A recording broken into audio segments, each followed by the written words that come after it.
everybody. Welcome back to Cartoon Chatterbox / Mouse Madness. I'm your host, Irish Husky. I am here with my usual cohort. Say hello, everybody. I'm Wesley Hunt, and it's really great to be back doing this for another year. My name's Carrick and aka Raccoon Bro. I'm super excited to talk about some really high quality films today. And it looks like Yoda he's Jax is having some mic troubles. So Yojax is here as well. He does impressions. Yes, we also have a special guest on the show, someone who's very knowledgeable about animation, and we would like to hear his insights. Hello, everybody. I am the Animated Antic. I am the animation critic and reviewer you might have seen on social media and YouTube. And I'm really excited to be talking about these movies because I've seen all of them and I have a lot of really good thoughts about them. If it's not obvious yet, this is the episode where we talk about the nominees for the Best Animated Feature at the Oscars. This is our third year in a row doing it, which I believe technically qualifies it as a tradition. Two is a coincidence, three is a pattern. Hear me? This category became competitive, like the obscure foreign nominee that got thrown in as a fifth slot. That won it all last year. Indeed. I'm really glad to be. This is our first time. I believe this is our first time doing this particular topic with a guest as well. We already talked about two of these nominees. We're going to hear mostly what Antic has to say about Elio and Zootopia 2. Yeah, I did see both of them in theaters, and I did get to review them on my channel. So, I do have a lot of thoughts on both of these movies, and they are both very positive, for the record. I did really like both of them a lot. I'm really, really excited to talk about both of these movies and the other three nominees as well. So, I guess we can start off talking about Elio, which was Pixar's latest film. Well, second previous movie. Hoppers just came out, so no spoilers. Yeah, I'm not gonna talk about spoilers. Spoiler alert, it is fantastic though. Anyway, getting back to Elio, I'm not gonna talk a lot about its production troubles and the stuff because quite frankly it's exhausting to talk about, and quite frankly I just don't really want to bring it up. But putting that aside and its financial stuff aside, I still really love the movie. I think it's definitely a really sweet sci-fi film from Pixar, and I think there is a lot of creativity on display in this movie, and there's a lot of heartwarming themes that I still think came through in this film despite all the trouble it went through. And it's a movie that I really, really gravitated towards a lot more than I would have expected to. I think there was just elements in it that made it work for me. I really liked how this main character was written, and also how he was portrayed by Jonas Kiprib. The animation's also just really lovely as well, with the production design by the great Harley Jessup. He also designed the looks of Monsters Inc., Ratatouille, Coco, just to name a few. You can definitely see his fingerprints all over this in this movie. And I think there's just such a sweet level of friendship and the amount of sci-fi influences that were pulled from this movie by its directors Domi Shi, Madeline Sharafian, and Adria Molina. They are very big sci-fi nerds, especially Domi and Madeline, and they really injected it with this whimsy that you would expect from, say, a Steven Spielberg movie. There's a lot of the same energy that was in E.T. or Close Encounters that's in this movie that I gravitated towards, and I'm a huge Amblin fan, so naturally this was going to be right up my alley.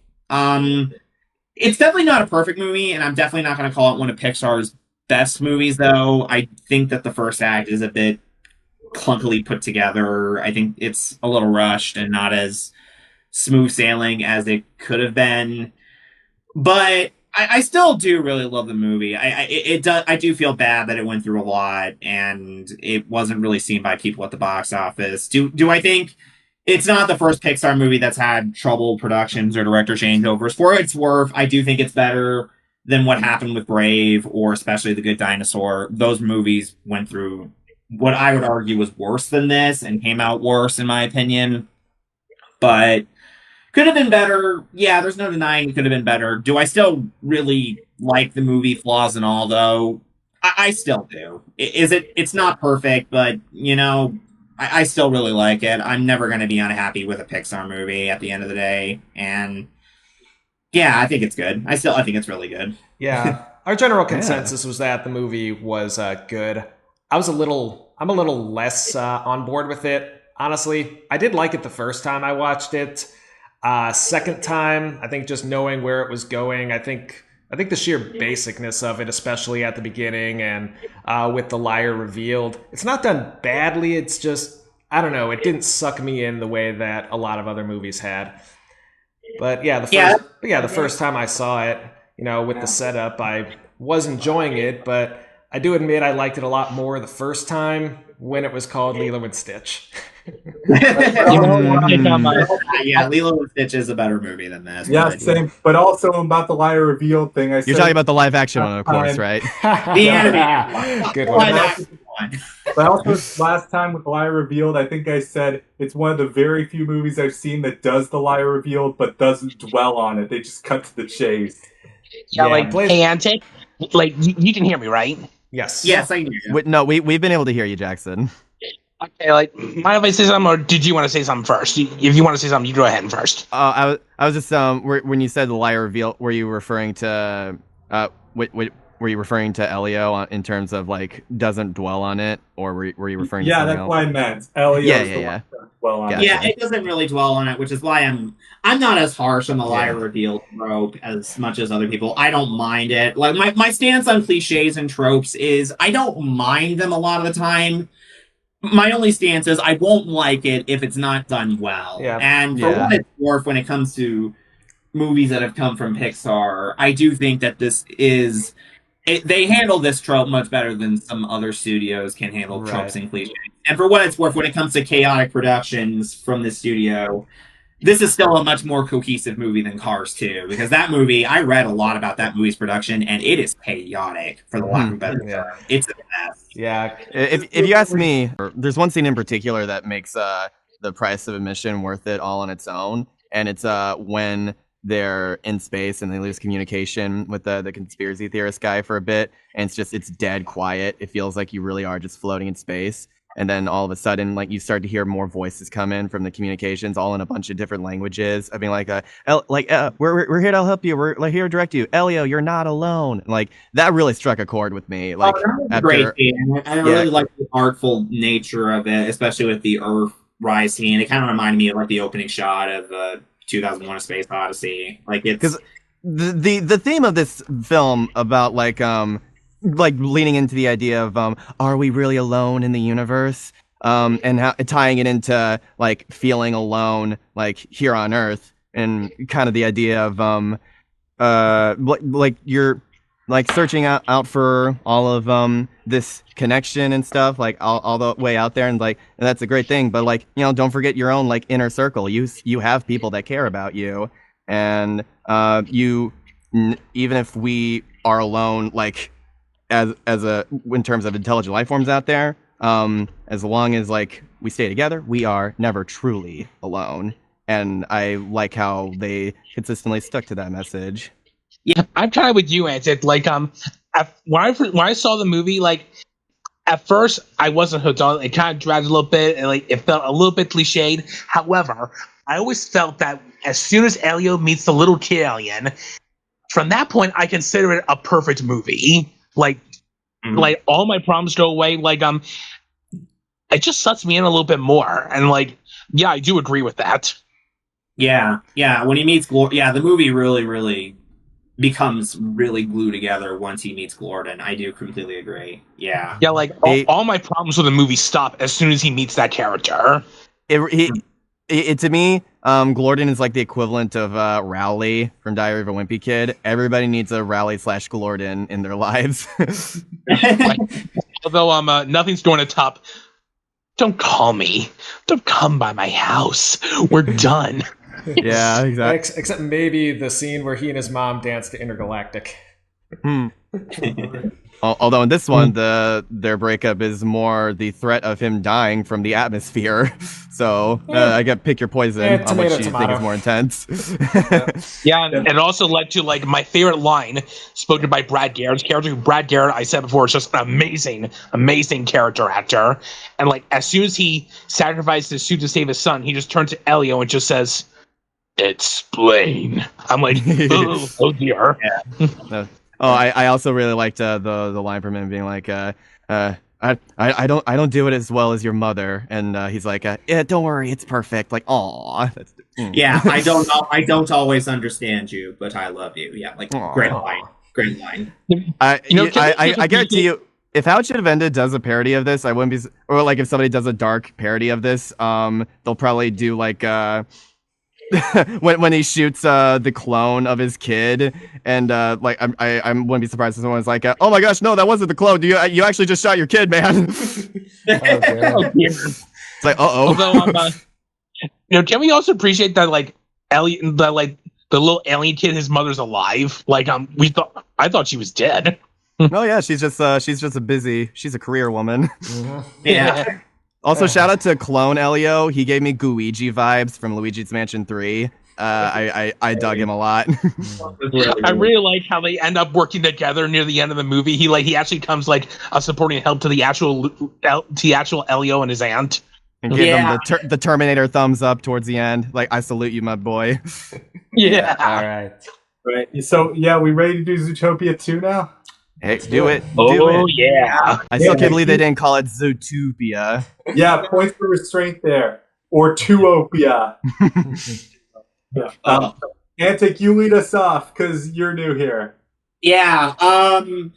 Man, this was a sequel that I was really excited for, but there was a little nervousness when I was going into it. And there's a few reasons why. One, the original Zootopia means so much to me. It's one of my favorite animated movies of all time. It's one of my favorites of the last decade. And it's the movie that made me become the animation critic I am. Without Zootopia, I would not, be doing what I'm doing for 10 years now. Oh, yeah, happy 10th anniversary, by the way. Thank you, yeah. And I've always wanted to see a sequel to this movie. And I was very happy we were finally getting one. But there was a really... The movie came at a weird place in time for Walt Disney Animation Studios, which was that this has been an odd decade for them because after Encanto's Oscar win back in 2022, they started to really slip.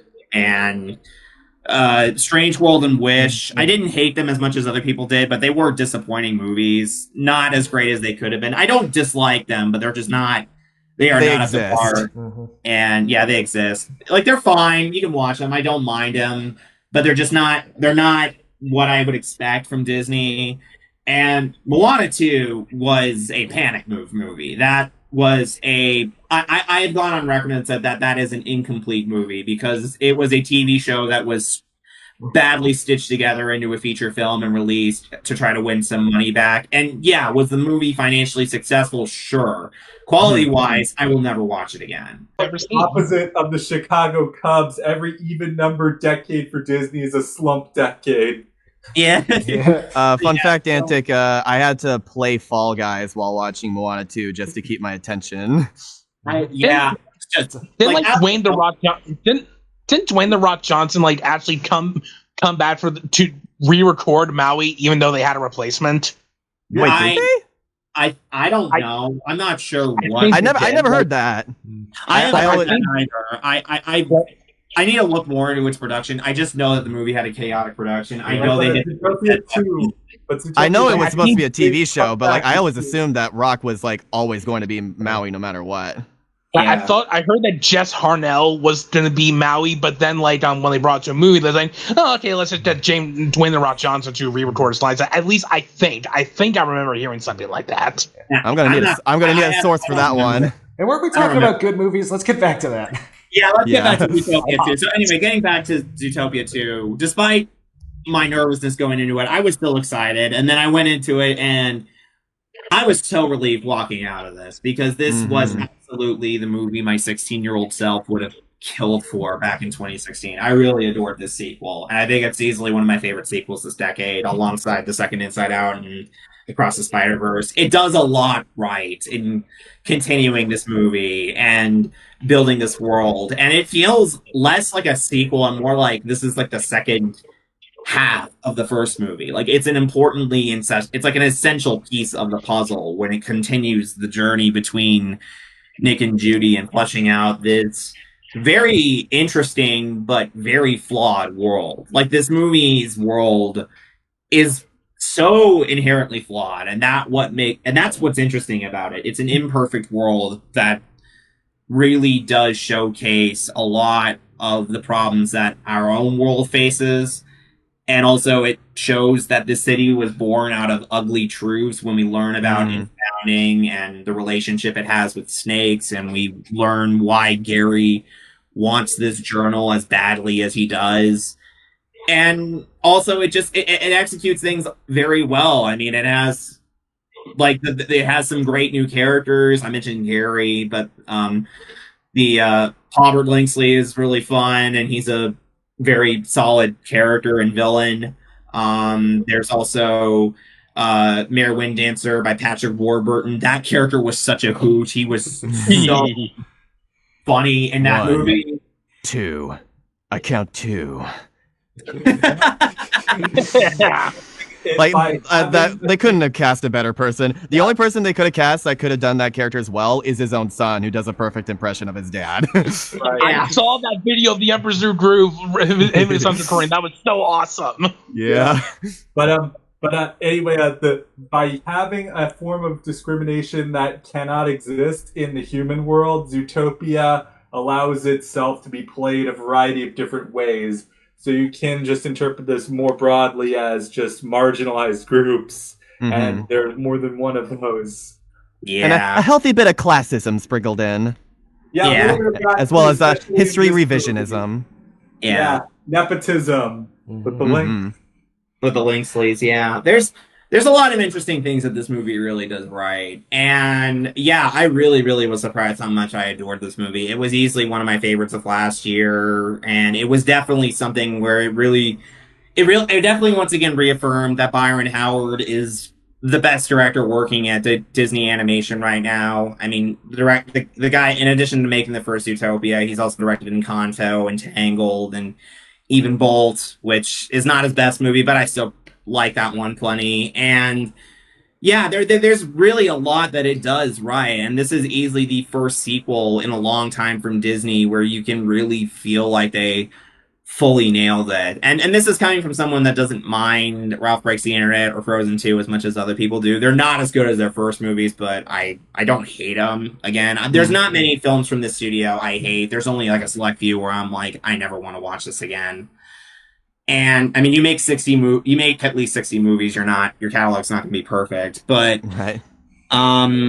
Yeah, this really, really was the sequel I had wanted and hoped for almost a decade, and I was really relieved walking out of it knowing that they got it right. They got it really right, and I'm very happy they got it right.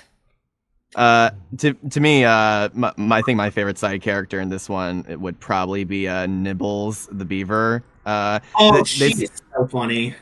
Like, that's one of those characters where it's like they show up and you're like, okay, that's a like funny one-off character that's probably just like there for a gag and like is just gonna help the plot along. But then they stick around and you're like, oh my gosh, like this character is really, really funny. Like, I'm glad that they're sticking around. Like it feels like something that if they weren't originally supposed to, but then the writers, as they were doing, they're like, man, we're having so much fun with this character. Let's put them in more scenes. And I'm really glad they did, because like she is it's very impressive that they made a conspiracy theorist character as likable as that. Because yeah, I feel like that's a very tricky thing to get right. Yeah, and also one that is very smart, because it could have been really easy to make this character an idiot. They could have really made her so stupid and annoying as she. It's like, oh, she's a country bumpkin, so she's got to be dumb.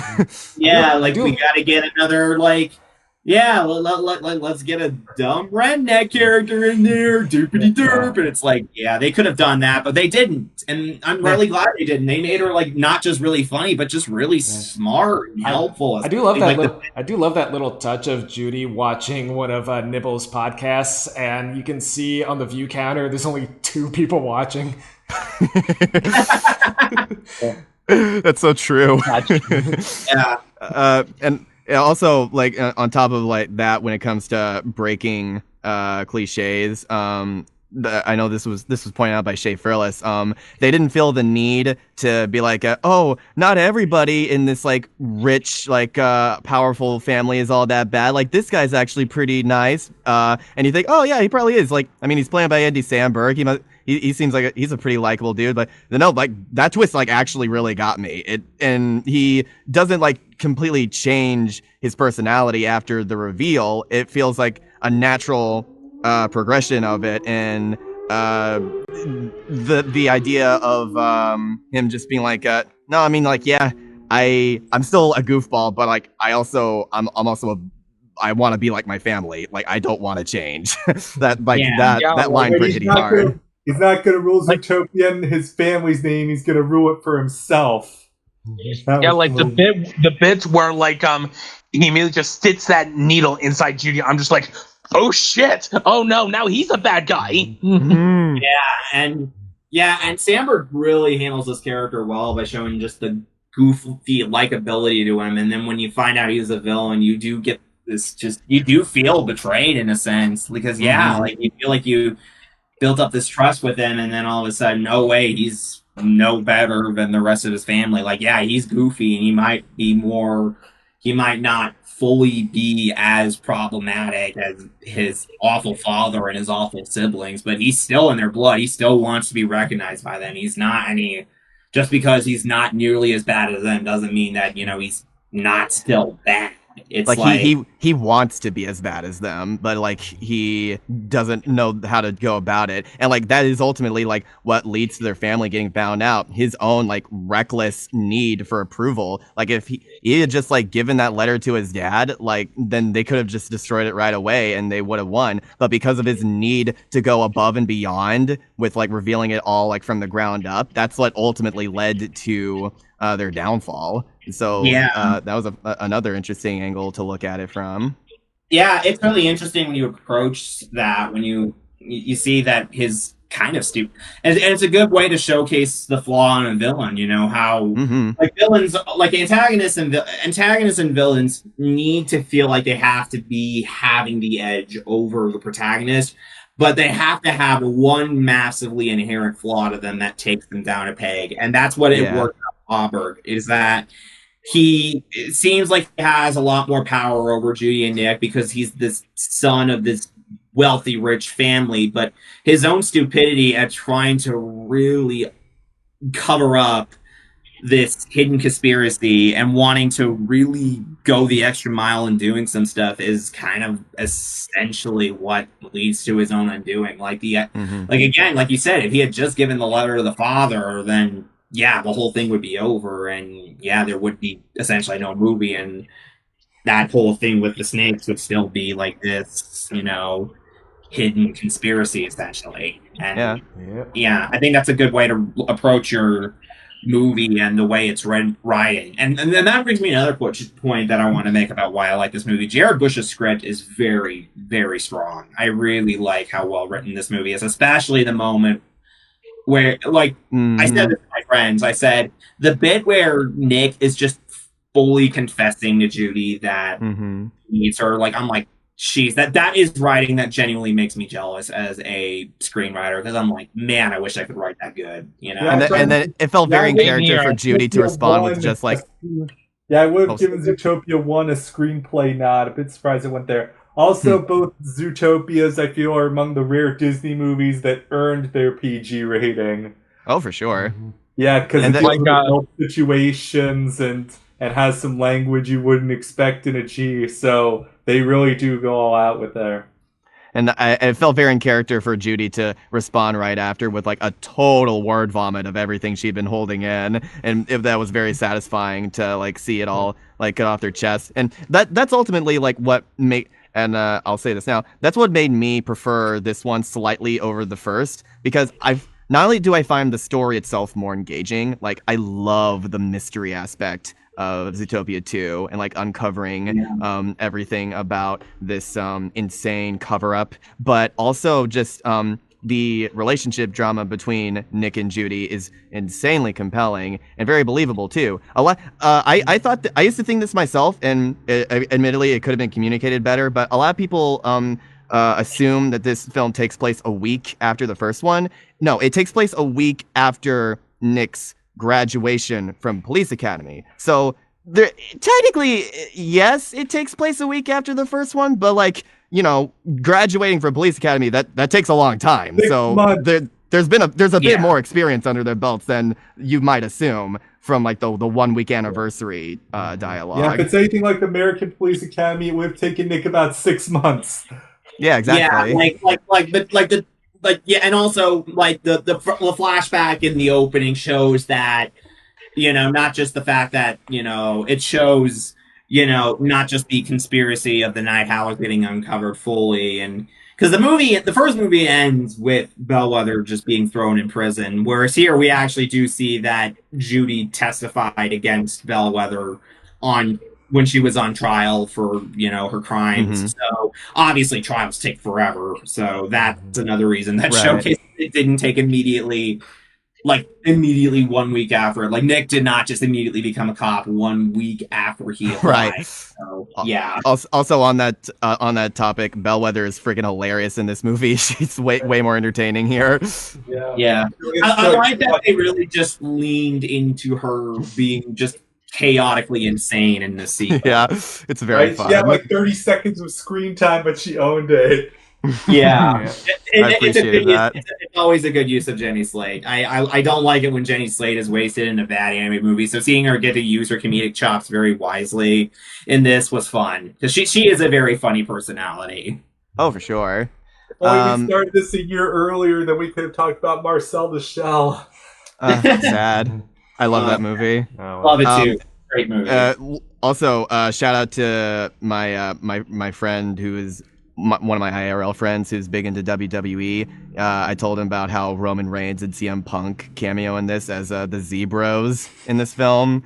And I think they are delightful. I love how the Shakira Gazelle lady has wants to get revenge on them. It's like I will remember you, Z-Bros, and then they call back to it later. Yeah. If I were to name a character I also liked in the movie that we didn't talk about yet, it's the lizard that Danny Trejo voices. I always like the bit where he's like, eat the food, and then eating the worms, and then I got you. Get me. Eat the worms. Look, everybody. I didn't even know it was him at first. I love it when voice actors fool me. Didn't know it was him. Yeah, Danny Trejo. His mission to be in as many child-friendly cartoons as in recent memory as possible, especially Disney ones, is commendable. So tiebreaker. Which one's better, 1 or 2? Oh gosh. Look, I love them both equally. I think they're both amazing. If you had to pressure me now, which one I prefer, I think for sentimental reasons and just the fact that it got me where I am going to say the first one, at least for now. Mm-hmm. My opinion could definitely change in the next few years, but for now, that's my answer. But let me make this clear. It is like apples and oranges for me. I love them both equally. I think they're just like one and the same movie. Fair enough. Kind of in that same boat. So, we ready to talk back? Because I'm excited because this next one's my favorite of the 5.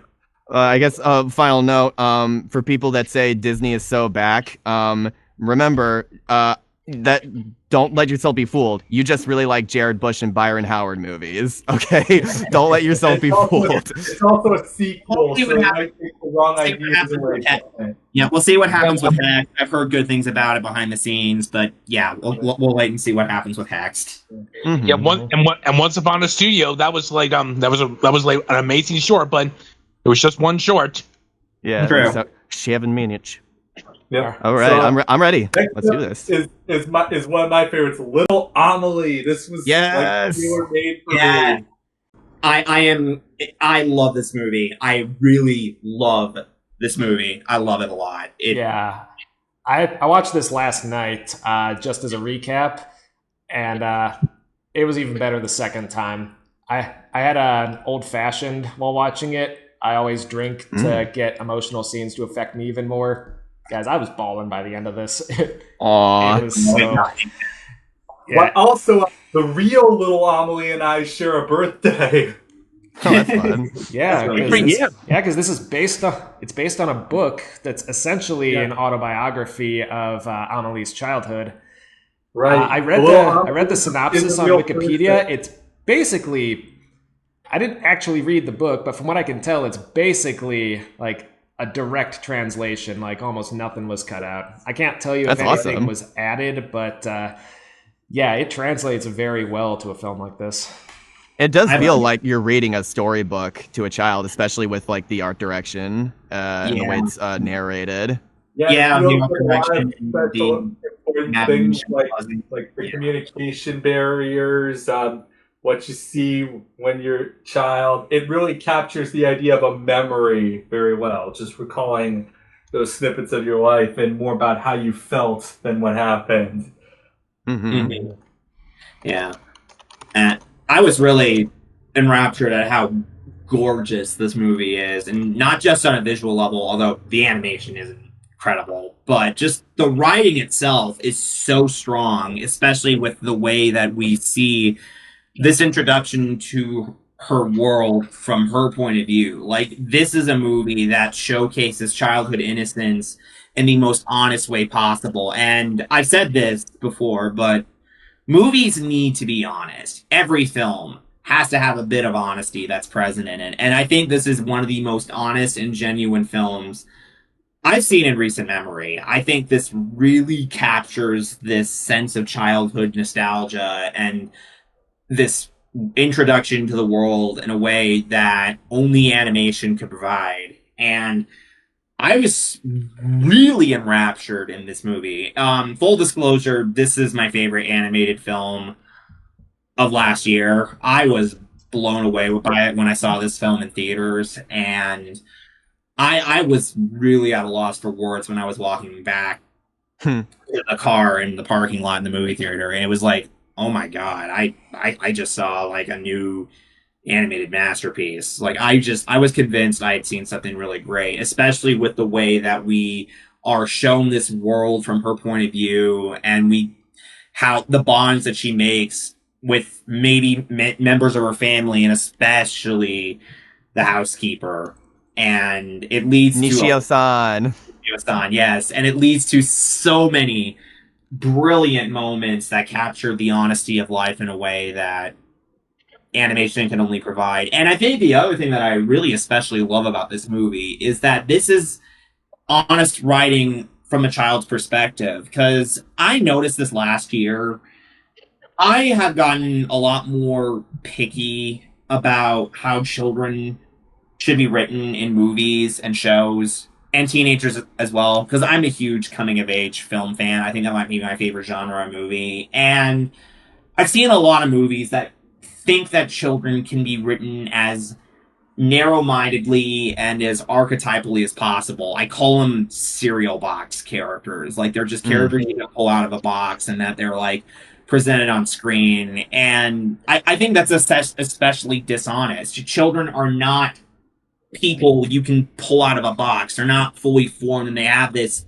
specific personality that everyone thinks they have. They're honest to God, flawed human beings that just don't have a grasp on the world in the way that an adult does. Nobody has a grasp on the world, but I think children have an even lesser grasp on our world than adults do. And this movie really conveys that, and it shows this childhood innocence in an honest, mature way, and it showcases, the way that she bonds with Nishio-san and her family, and showing it in a way that's not archetypal or anything that's, just blatant tropes. Like, you compare this to something like, because I think a few weeks after I saw this movie, I saw the Netflix movie In Your Dreams, and I really hated that movie because it was, for one, I don't like Pixar knockoffs, and two, the children were so stock and they were so archetypal. Like, that is my example of, like, children being pulled out of a box kind of movie. Like, they're just like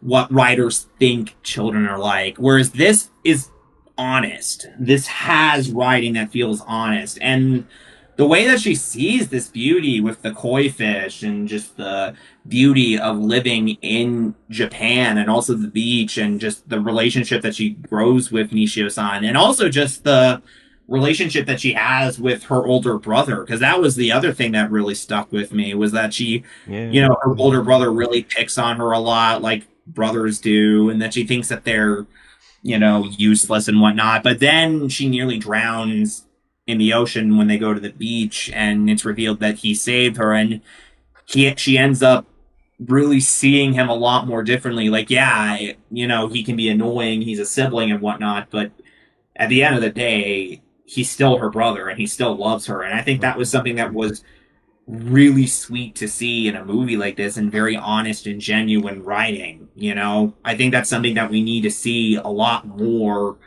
in movies, like films that have characters, particularly children or teenage characters, that are coming from an honest point of view. Right. And there's also other elements in this that I really like. One of my favorite standout moment is when Amelie asks Nishio-san about her experience with World War II. That blew me away because we don't see any flashbacks. All we see of her is that might be my favorite scene. Yeah, that is my favorite. That's the one that got the waterworks for me. Yeah, because we don't. Because I know what you're about to say. Yeah, we don't see what she lived through. We just hear it. And all we see is her making the dinner, and she's kind of like describing it. And we see it metaphorically, her description as she's making the dinner, like the crawling, and just the bombs going off through this food.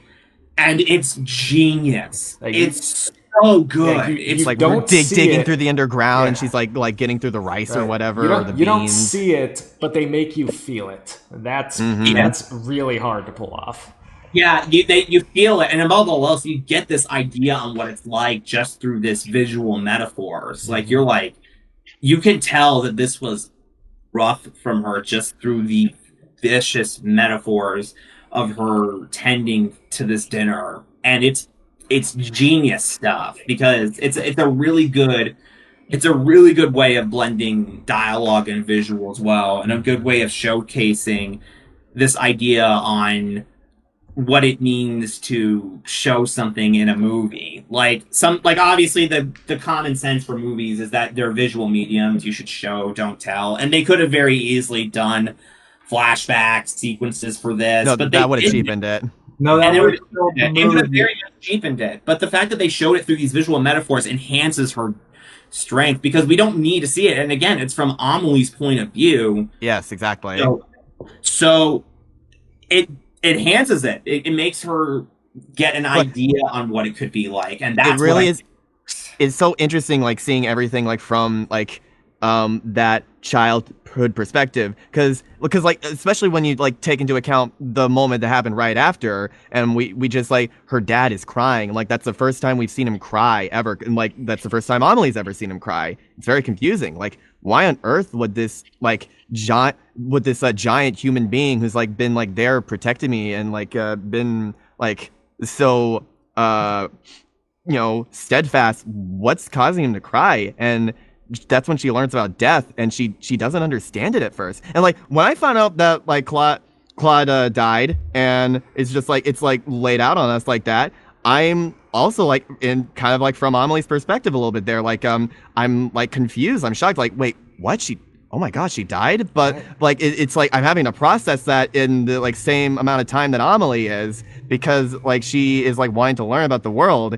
And I don't know. So it's like, even though like I love that character, and even though I didn't get all like teary-eyed when I found that out, it still like had an interesting impact on me because of the way it was being told. And that is like one of the most interesting like death reveal scenes. I've seen. I love that her mom doesn't sugarcoat it either. She just straight up says she's dead. She's not coming back. Yeah.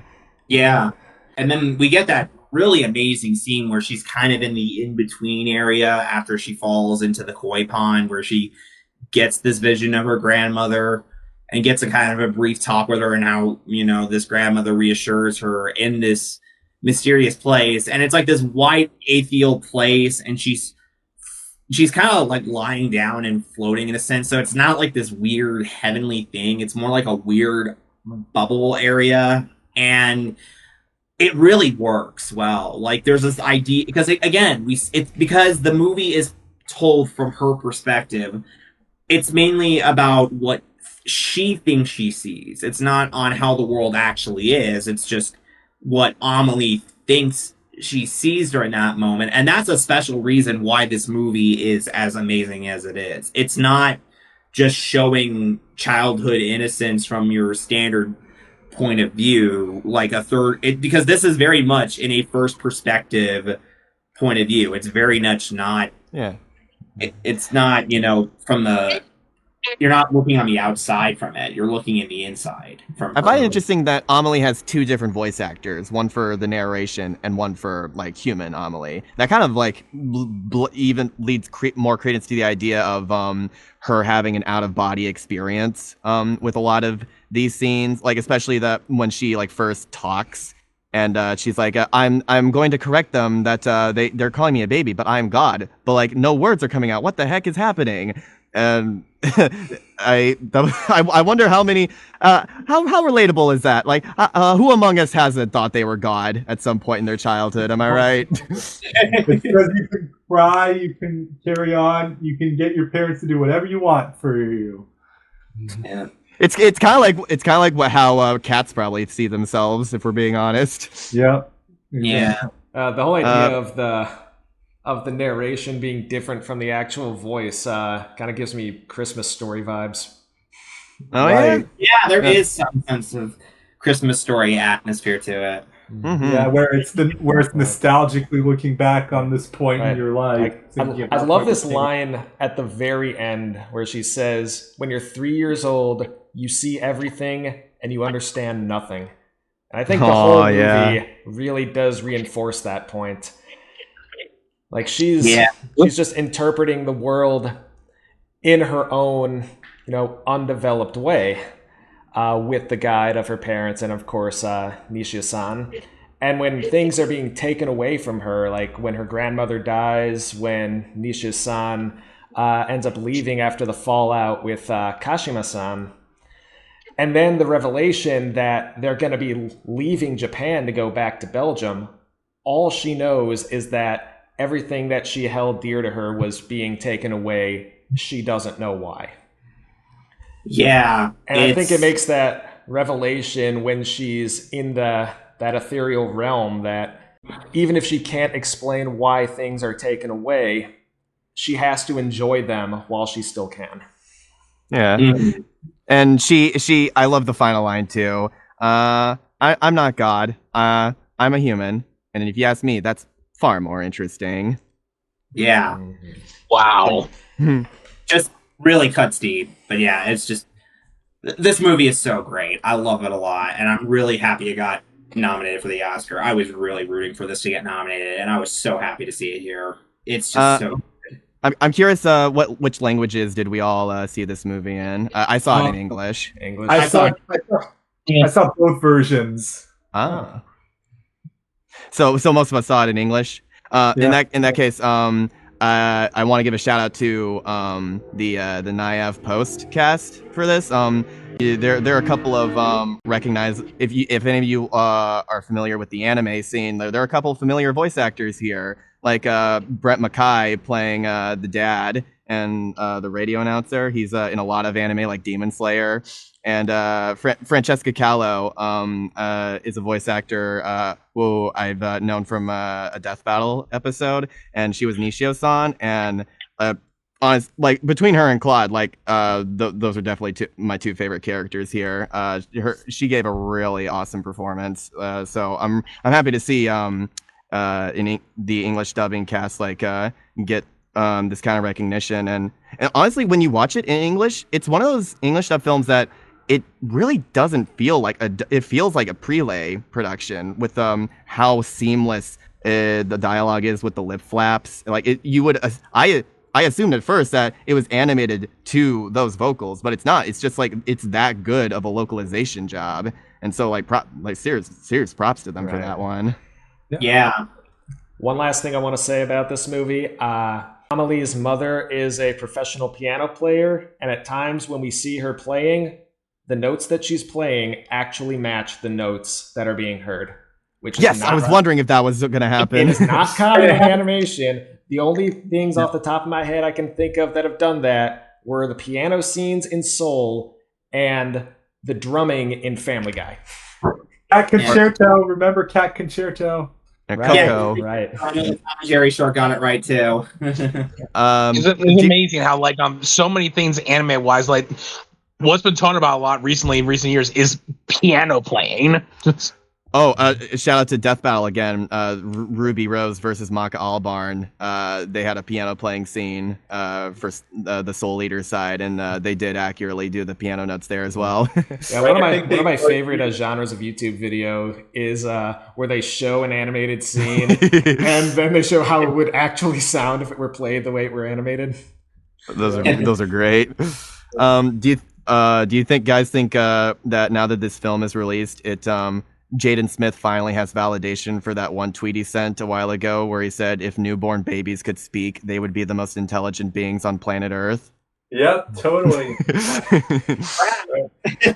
thought you were talking about the other Jaden Smith tweet. I don't know which the other how one can was. mirrors be real if our eyes aren't real? No, I was talking. I wanted to relate it to the topic of babies. I know, but you said Jaden Smith tweet, and that's what I immediately thought. They're both apt. Next up, we have Arco. This one's pretty interesting. I describe Arco as the best Studio Ghibli film not made by Ghibli. Oh yeah. Right. Okay. Is this another French movie? Yep. Yes, it's French. Okay. Gotcha. Fact. Before seeing this movie, I knew absolutely nothing about it other than the fact that Will Ferrell was in the English dub. So I went in expecting him to be the voice of Arco. Oh, God. That would have been hilarious. And then when he started talking, I'm like, that's not Will Ferrell. And then when they eventually got to the three bumbling brothers, it's like, yeah, there he is. That makes more sense. Also, Andy Samberg again. Oh, yeah. And Flea. Arco, another reminder to time travel responsibly. No kidding. And also a reminder that sometimes the characters with the most humanity are robots. Right. This is the third year in a row where we've had a robot as the breakout character. Yeah, Robot Dreams, Wild Robot in this. Yep. Pour one out for my boy Mickey. Or girl. Whatever. Yeah. They're voiced by Mark Ruffalo and Natalie Portman, so. But Antic, you're the expert here. What were your thoughts?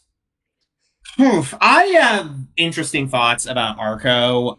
It took me forever to see this movie because it premiered at Cannes. That's how it got on my radar. And Neon picked it up, and much like they did with Robot Dreams, they didn't release it really well where I live. So I did Robot Dreams. I got lucky enough and got to see an early screening for. I managed to see it, and I loved Robot Dreams a lot. That one was great. And with this, it took me a while. I finally saw it on VOD, and I liked it. I did like this a lot, but I didn't love Arco. In fact, I was a little disappointed by it. I think this movie was a bit overhyped by the critics, if I have to be brutally honest. I think that there were elements that were in the storytelling that I just didn't think were as strong as what I had seen in other movies. And I really think that this was a movie that was breaking out to be great. There was a great movie somewhere in this that I admired, but I felt like it needed I think it needed an extra rewrite to get there because the movie felt a lot more passive for me than I would have expected it to. It's not as actively engaging as I wanted to be. And I think the major problem with it mainly comes down to the fact that I didn't like the prologue. I thought that they gave away a lot of the information about Arco way too early. I think that the movie should have opened immediately in 2075 with just the rainy atmosphere, and you see this future, and it's playing Sunshine, Lollipops, and Rainbows by Leslie Gore, which, for the record, I really liked how they used that. That was really fun. It could have worked. We would call that in media res, or how did we get here? Yeah, but like the thing about this thing that didn't work for me was that because we learn a lot about Arco immediately in this future. We know what his future looks like. We know that he is from this special place and he can do things like he can talk to birds. We know the costumes that he wears is like a time travel related. We know how this time travel works, and we also know why he went back to the past. And I kind of felt like it would have been a lot stronger if we didn't know all that when we met him. Like, he gets there, and that's where the mystery starts to unfold. And I think it would have been more interesting. Like, the moment where he's explaining to Iris his future and also trying to communicate, and also teaching her how to communicate the birds, I think it would have hit a lot longer. It's a good scene on its own, but it would have hit stronger if the first time we see it from her, we see her drawing this future, is the first time we actually see this future. So we never get a glimpse at Arco's future before. So when she draws it, if we had not known it, I would have been like, huh, that's interesting. Whereas if we do, now that we do know it, we're like, yeah, I know this. And there was a big movie I kept thinking of a lot when watching this, and that was E.T. the Extraterrestrial, because they both had similar stories. And E.T.'s a better movie, in my opinion, because Spielberg wisely does not show us a whole lot about E.T. when he's on Earth. Like, we get that he's some kind of plant alien based on the way that he's interacting with the trees, and also just the interior of this mothership and the weird plants that are growing in there. But we know about as much as the kids do when they meet him. And I think that's what makes it a lot more actively engaging. So we don't know how he's gonna get back to his clan. So that makes the movie a lot more actively engaging. Whereas here, we know all the things that we know about Arco, so it made me a lot less invested than I wanted it to be. That's not to say the movie is bad. I still think it's quite good. I did like it a lot. There's a lot of things I loved about it. Like, I think that Mickey is absolutely the best character in the movie. I do agree with that. The robot really carried it through and was really interesting with the way that the way it had this relationship with Iris, and especially the great scene in the cave where he's shutting down and he's trying to cave. It's the last memories it has before it dies, and it also leads to the brilliant ending of the movie, which I think really sticks the landing. That's what gets them to reunite. That's really sweet. Yeah, I thought that was really sweet, but yeah, and there's other moments I really like in the movie, like the chase in the classrooms through. Oh, that is probably my favorite scene, because I love the animation on that, like especially on the brothers. Like that's when the animation by far gets its most exaggerated. Like especially that one scene where they're like tackling into the robots and his face gets all crazy. It's almost like you're watching a Naruto fight scene. It's awesome. Yeah, I love it when they change art styles. Yeah, I really love those scenes. I really love that scene. That is easily my favorite scene in the movie, because it definitely feels the most expressive, and it really captivated it. And it really did captivate me. Like, I think when the movie is it doesn't reveal the stuff that we knew already. It's a lot more interesting but I think because we get the setup of Arco immediately, and also why he goes back in time, which is because he wants to see dinosaurs, and he's not he's not legally eligible to time travel, and he just does it anyway because his curiosity gets the better of him. Like, I think that would have hit a lot harder if we had known that later in the movie rather than the beginning. I remember being in film school, and my professor taught me a really valid piece of information, which is that sometimes you need to give your audience enough to hook them in, but not too much to the point where they can figure things out. And I feel like this movie kind of makes that mistake, where it's that because we know the stuff we know about Arco, you're not nearly as invested as you could be, or at least I wasn't. That's just my point. I see where you're It kind coming of from. leads into like the positive aspect of Little Amelie. Like sometimes less is more. Like only knowing as much as like a certain, like having only a point of view to come from does make it more interesting. Like obviously there are some instances where dramatic irony works better, like the whole knowing that there's a bomb under the table while a conversation's happening. The Hitchcock lesson on tension. But in this case, I think it probably, I agree, like it probably would have made the mystery aspect more compelling, if that makes sense. Yeah, I remember the scene where Arco is describing what his world looks like to Iris, and she starts drawing it. Immediately I thought, okay, her designs are going to inspire what they build in the actual future. And then they show the credits, like apparently her going to architecture school and having all of these designs and blueprints, like they're revealing to us that this is the connection. I sure do love grandfather paradoxes. Yeah, that's right. Yeah. But they have all these thoughts there. I personally agree with a lot of the mystery in these. If Arco had been a short film, like about 40 minutes, I would have loved it. Because it would have just cut to the chase and shown off the strengths, like the animation and the heartfelt moments with the robot. Yeah, I think that's a good point. I feel like this film, in certain cases, it feels like it goes on a little bit too long. But then, in another case, when it ended, I was like, oh, the movie's over. Okay, I guess they ran out of budget because they had to like show what happened to everybody in like a photo sequence afterwards, and just kind of left it there. I was like, huh, oh, all right then. So I don't know. I wasn't like super satisfied with the end. I'm glad that everyone like at least got along in the end. I'm glad that the three brothers didn't like end up in jail forever for breaking onto school property like that. But we don't really find out, how things got resolved between, what's the little girl's name? Iris. How Iris reconciled with her mom and dad. We don't really find out if the three brothers get validated at all, or like why the parents are cool with these three grown men hanging out with their kid.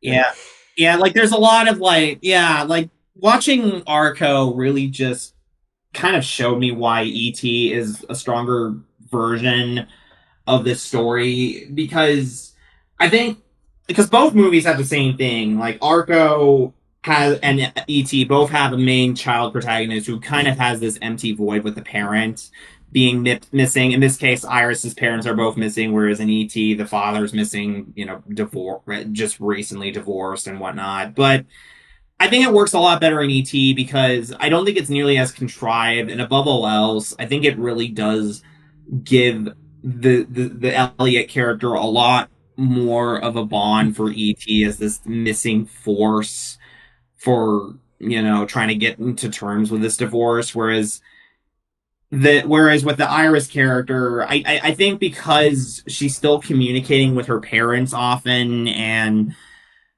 we see her communicate with them even though they're like absent in this big city, we're never really as fully feeling that she's missing something in the same way that we are with Elliot. And like that the movie really needed a lot more of a stronger pull narratively in order for me to be as entranced by it, because I think by having a movie where it really shows a lot of the stuff too early on, and again, not really allowing us to get as enraptured with these characters as we should. Like, I think Iris definitely is the best realized character of the bunch, because I think I like that because she's definitely supposed to be the audience character, but I think the movie makes it more. I think the movie's fatal flaw, again, is showing the stuff about Arco way too early, because I think, again, if we're going to get fully invested with Iris, we needed to know less about Arco when he gets to the past, than already having an idea that on everything on why he's there, and also knowing that his family's looking for him and whatnot. Like, I think, again, sometimes less is more. And again, that's why Little Amelie works better as a movie than Arco, because it shows a lot less and conveys a lot more, where this shows a lot more but conveys a lot less. Yeah. Also, I'll say one line that really rubbed me the wrong way was right before Arco was about to about fly off as the dome was covering the school, and Iris said something along the lines of please, like, don't leave me all alone. I don't want to be all alone anymore. And it's like her best friend is like right there. It's like, dude, like, come on, man. Like, I know you're sad, but like, you could show a little bit of heart. Jeez. Yeah. He's like, he could hear you. Yeah, like I think like now that you put it out there, like.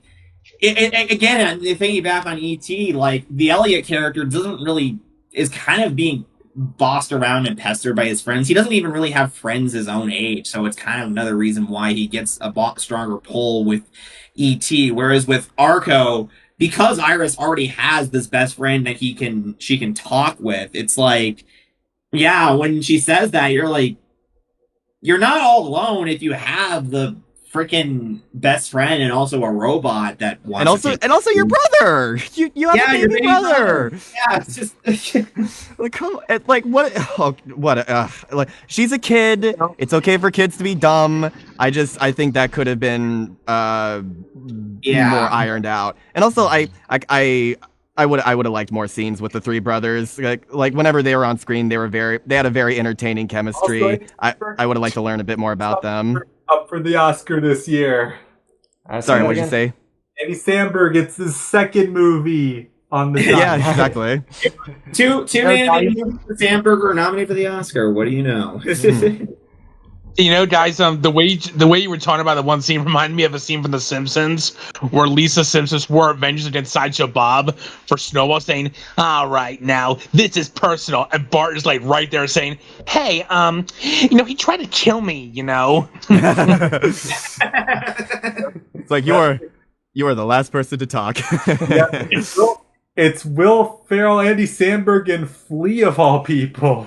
Flea making his return to voice acting like since frickin' the Wild Thornberries. Yeah, he was in it. He was Jake, the Cloudtown cop in Inside Out. He has like 2 lines.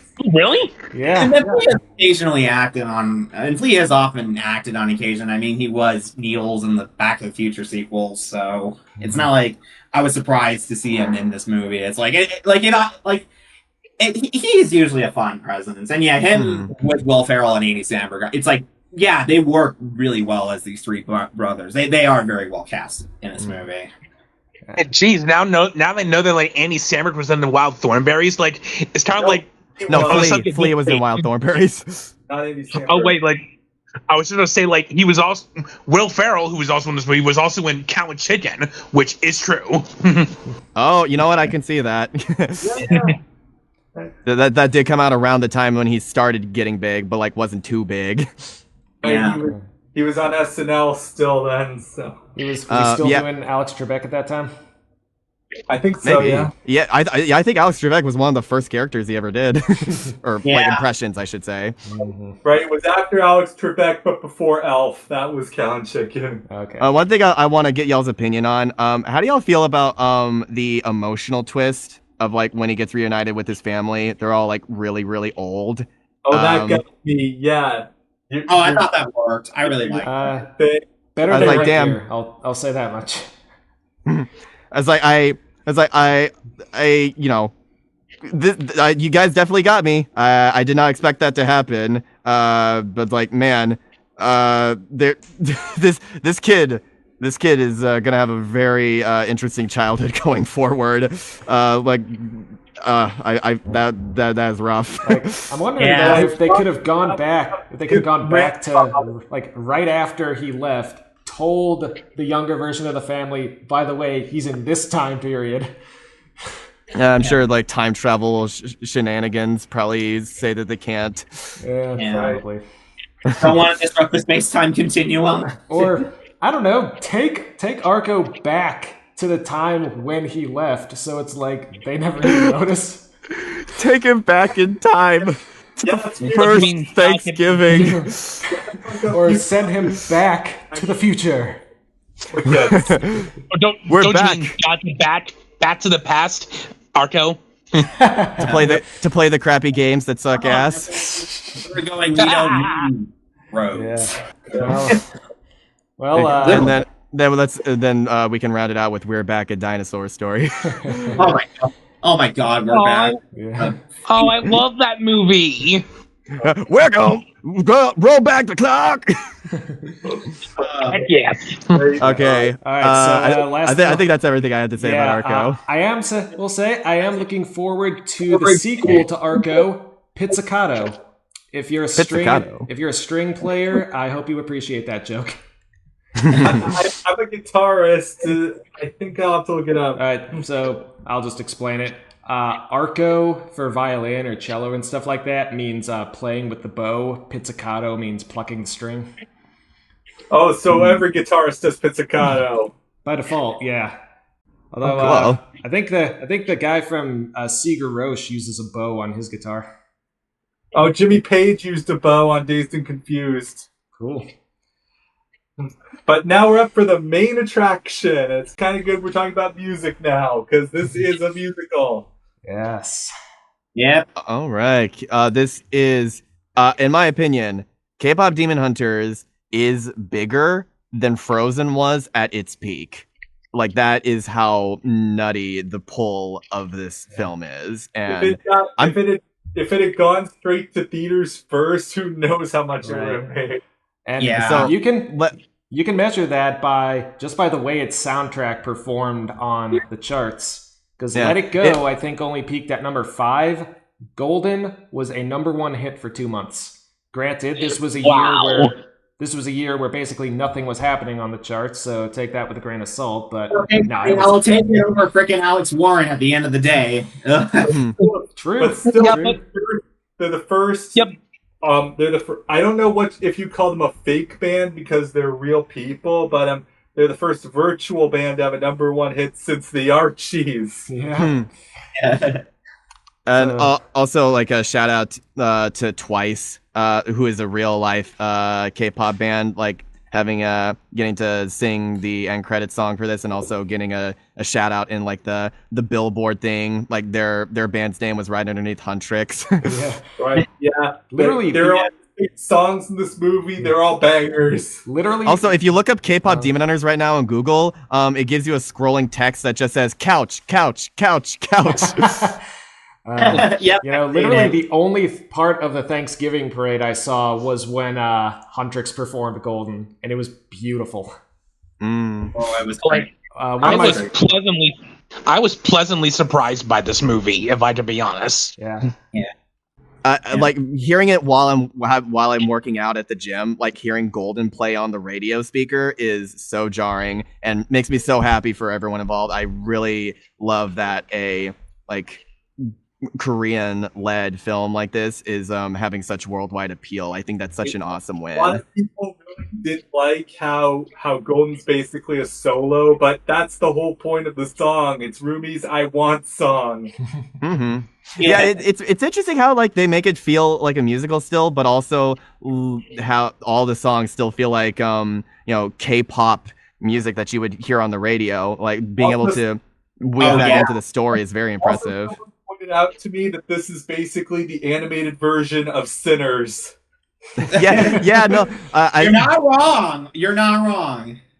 Sinners is a bop. Sinners is phenomenal. That was so good. The only difference is that in Sinners they don't use the power of music to defeat the bad guys. They have to go by normal vampire the power rules. of music attracts the bad guys. Yeah, if anything, it's what almost kills them. Right.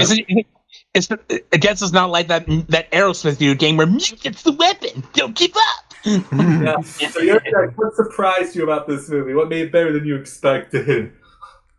Like, I don't know. Maybe I guess I kind of have a soft spot for like the 3-girl trio like characters. Like we have like one who's kind of like the straight man who kind of keeps things together. We have like kind of like a loner who's kind of like a grouch, and then we have like a super energetic one. I've always had a soft spot for those kind of like trios. Like, something that's stupid, like Totally Spies. I'm like, I tune in once in a while just to see like how crazy it is. Like, the show's not good, but I'm just like, it's interesting at least. But like, and yeah, like, it just seemed like a odd combination. Like, just I'm not into pop music, but like the music, the movie looked visually interesting, and like the story was told very interesting. Sometimes it's a little bit cliche here and there. That's why I give it a 9 out of 10. But other than that, like I had a good time with that. Like it just looked really good. Like the visuals were stunning. Like it had excellent comedy and nice drama and all that stuff like that. And I liked the three characters, and I had a really good time.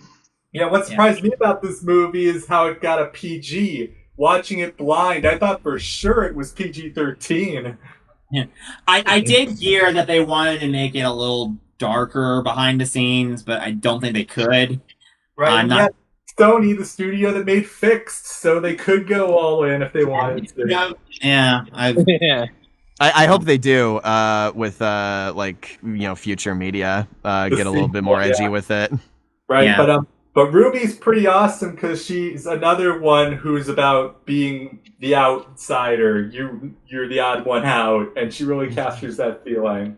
Oh yeah, but yeah, I think this movie spoke to a lot of people because she was the one who was able to capture that idea of social isolation. I think it really does. It's kind of crazy just seeing how massive this movie has gotten. I've been aware of this movie since it was first announced, like way back in 2021. This was right after Sony made The Mitchells versus the Machines, and so I knew that they were making this movie KPop Demon Hunters for a while, and had been following it even after it got sold to Netflix, which for the record, I'm just going to say was a stupid decision on their part. I have no idea how they still think that was a good idea. Like, yeah, it became a hit, sure, but you're only getting $20 million out of a $1 billion franchise. Guys lost millions of dollars doing that. But at the same time, who knows? Maybe putting it on Netflix is like what helped what helped spread the word a little bit. Right. I can't say that for sure, but right. And not to mention they lost out on a big merch deal. Yeah, they have merchandise for it now, but they could have gangbusters if they just gotten it on theaters. Yeah, they could have. Like, I did see it in theaters. Luckily, when Netflix did give it the re-release, and unfortunately, I seriously considered it though, especially the sing-along version. And that, but I don't know. But the only Korean word I know is saranghayo, so I probably could sing a lot to that. Yeah. My theater was. I will say this: I've grown to a point where I just do not like streaming anymore. I just don't like the platforms. I don't like the model. I don't think it's helpful for movies, and I just prefer owning movies physically or just having copies of it. And also, Criterion for saving this one. Yes. Yeah, and Criterion's getting this one, which I'm really happy about. But yeah, getting back to my overall thoughts on this, I am still shocked how big this got. I was at an animation convention in Orlando. This was like less than 2 months after this film came out, and there was K-pop Demon Hunter stuff everywhere. Cosplays, people selling merch. They were even doing trivia contests for the movie and offering real money for people who got the questions right. I actually competed in it. I did actually win some cash. And putting all that, putting the giant phenomenon that spawned from it aside, I really did love this movie, and I think it is definitely a very great movie from Sony. I think rewatching it in theaters definitely enhanced the experience for me. It's not perfect by any means. I do think that there is some storytelling elements in it that are slightly sloppy, but when you have energy that is just this contagious and the animation is is beautiful as it is and the songs are really good, this is the best animated musical since Encanto, and also just having a lot of an infectious energy to it, and also just having a really good backbone to the themes. Because I will say this, I think what really, really pushed this movie over for me, realizing that this was really a great movie, was the third act, when it all kind of came together with the final concert and because that's when like the mental health themes of the movie really started to crawl through a lot more apparently for me than they were before, and I really found myself clicking with it. And yeah, you have a really good trio of main characters with Huntrix and Rumi, Mira, and Zoe, and they're going up against this demon boy band, and it's just such a creative premise, and the way that they blend this Korean culture is really inspiring, and I'm glad that it really connected with a lot of people, especially knowing the pushback it got from executives at Columbia, and also just the fact that it's also really funny. Like, this is probably the most anime influenced movie I've seen since Turning Red. Like, the expressions are just comedy gold. They were laughing. I love it when like Western animated movies can pull a little bit of influence from like anime expressions from like, you know, cartoons, like, you know, like your goofier cartoons, or even the more serious ones where they throw in some wacky faces. Yeah, I love that because it's fun. And I'm glad that films with the female-led cast like this, like, they're allowed to be goofy as this and this expressive. Yeah, I'm glad that that's been normalized more recently. Before I forget, I want to point out my favorite of those visual jokes. It's when the Saja Boys first appear and Zoe's eyes gradually turn into corn, and then it pops, and then Mira's eating the popcorn. That is great. That is thinking out of the box. Yeah, that's usually the best. Here's my thing with this film. I do think it has like a great energy the whole way through. Especially like it has a lot of really lovable characters, especially Bobby. I think that's like one of the few characters Ken Jeong has ever been allowed to play that isn't like a total psychopath and is actually a likable person. It allows him to actually be charming and fun and not like an exceptionally annoying when movies use his talents badly. I'm thinking of Norman Dwarf. And it's just the cast is all great all around. Like, everyone's really having fun in this movie. It feels like a movie where people are having fun. Yeah. And we've even got the YouTuber ProZD in this one, which is a really fun pull. Someone Cho, he's always a blast. And like, I will say this, another gag that really got me. I was laughing hysterically the first time I saw it. Was with the demon tiger Derpy, and when he first meets Rumi, and then he knocks over the flower pot, and he's trying to pick it back, put it in place, and it keeps falling over, and it just rinse and repeats. It keeps going and going, and it's so funny. I was cackling at that. Like, some little gags like that are like super funny for me, and just seeing this tiger just trying to get this flower pot perfectly straight again and not being able to, and just keep trying and trying and trying, and just Rumi's just staring in disbelief as this random tiger has appeared and is just doing it. It's so funny for me. I was like laughing hysterically when I saw that scene. I think that is a really awesome scene. The comedy in this film is all around like very consistently great. To me, I think something I came to the realization that the reason this story didn't gel with me as much as it did with others, with the way this world is presented and the way and with how like big the cast is, part of me wonders if maybe this would have been better as a TV show as opposed to like being condensed to like a single movie. Because I feel like it would have given more time to flesh out the world, to flesh out the relationships between characters, and like, I'll be honest, I did not buy the romance between Rumi and Genu like one bit, like not for a second. And I like, the less time the trio spends on screen together, the less invested I get, because like when Rumi, Mira, and Zoe are together, that's when the movie's at its best. Like, I've said this before, the the first 15 minutes of this film is like one of the best cold openings in cinematic history. Yeah, it is such a perfect introduction to the concept of demon hunters in general.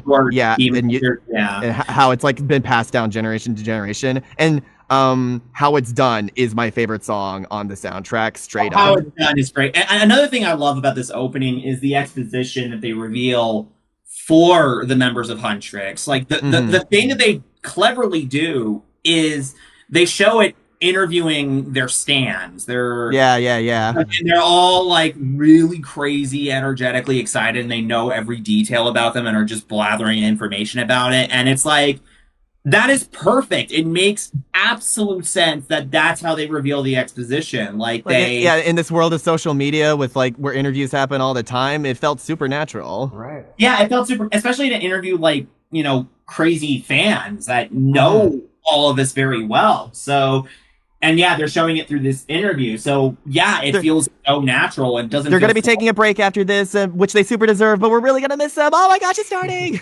They planted the seeds for that plot point like right away too. Sure did. But yeah, no, it's just like the action was perfect, and and as the film goes on, it's like, oh man, I love this trio, but they spend less and less time together, and like I kind of it starts to lose me a little bit, and I don't know, I just there are some things that I think like if they spent more time on it, it would have been easier to get around. But at the same time, if it was a TV show, I don't know if the animation would have been as high quality as this, So it's a double-edged sword. You take what you can get. I do hope if this gets a TV show like spin-off in the future, we get like more slice of life situations with Huntrix, because that's what I'd love to see more of personally. I usually don't really like the idea of milking franchises, but with K-pop Demon Hunters, at least we have a new franchise, and we're not going back to stuff that's older than I am. I'm not sick of this franchise yet. Yeah, the sequel in a few years, it's going to be interesting to see where they come up with. I think if I were to do a K-pop Demon Hunters sequel, my idea is having Huntrix do like a world tour, or like a legacy, or like a show in America, and the new demons they're facing are like American pop star demons. Like I'm thinking like Alex Warren or Justin Bieber-esque pop stars as demons. Like that's how I would do it, because that just seems so fun. Of course, my idea would be that there's more than one K-pop Demon Hunter, so it would have them ally with a different group. Maybe again an American Huntrix BTS crossover when. I gotta see them interact with the animated version of Twice. Although with what you said about like a TV show wouldn't be as good looking as a movie, look at Green Nights in Hand. That show looks freaking gorgeous looking, and that's a TV show. True, but it also takes like years for those seasons to come out, and like there's only like a handful of episodes that they're able to do. They use like actual hand-drawn animation and not like flash rigs, which are quickly and easily done. I guess so, but they set aside their money, and it took like 5 years to make. So they've straight up said that the sequel probably isn't going to come out this decade. Yeah. Honestly, for the best, I can wait, and we still have Spider-Verse 3 to look forward to. True. Hopefully. Assuming it actually comes out next year. Yeah. But I think Beyond is seemingly likely to get out next year. I mean, I'm not holding my breath. Yeah, I would of course be remiss if I don't mention that the ending of this movie is basically the same as the ending of Equestria Girls 2. I was just gonna say, somebody needs to make a fan animation of Huntrix versus the Dazzlings at some point. And also, what it sounds like is the best song in the movie.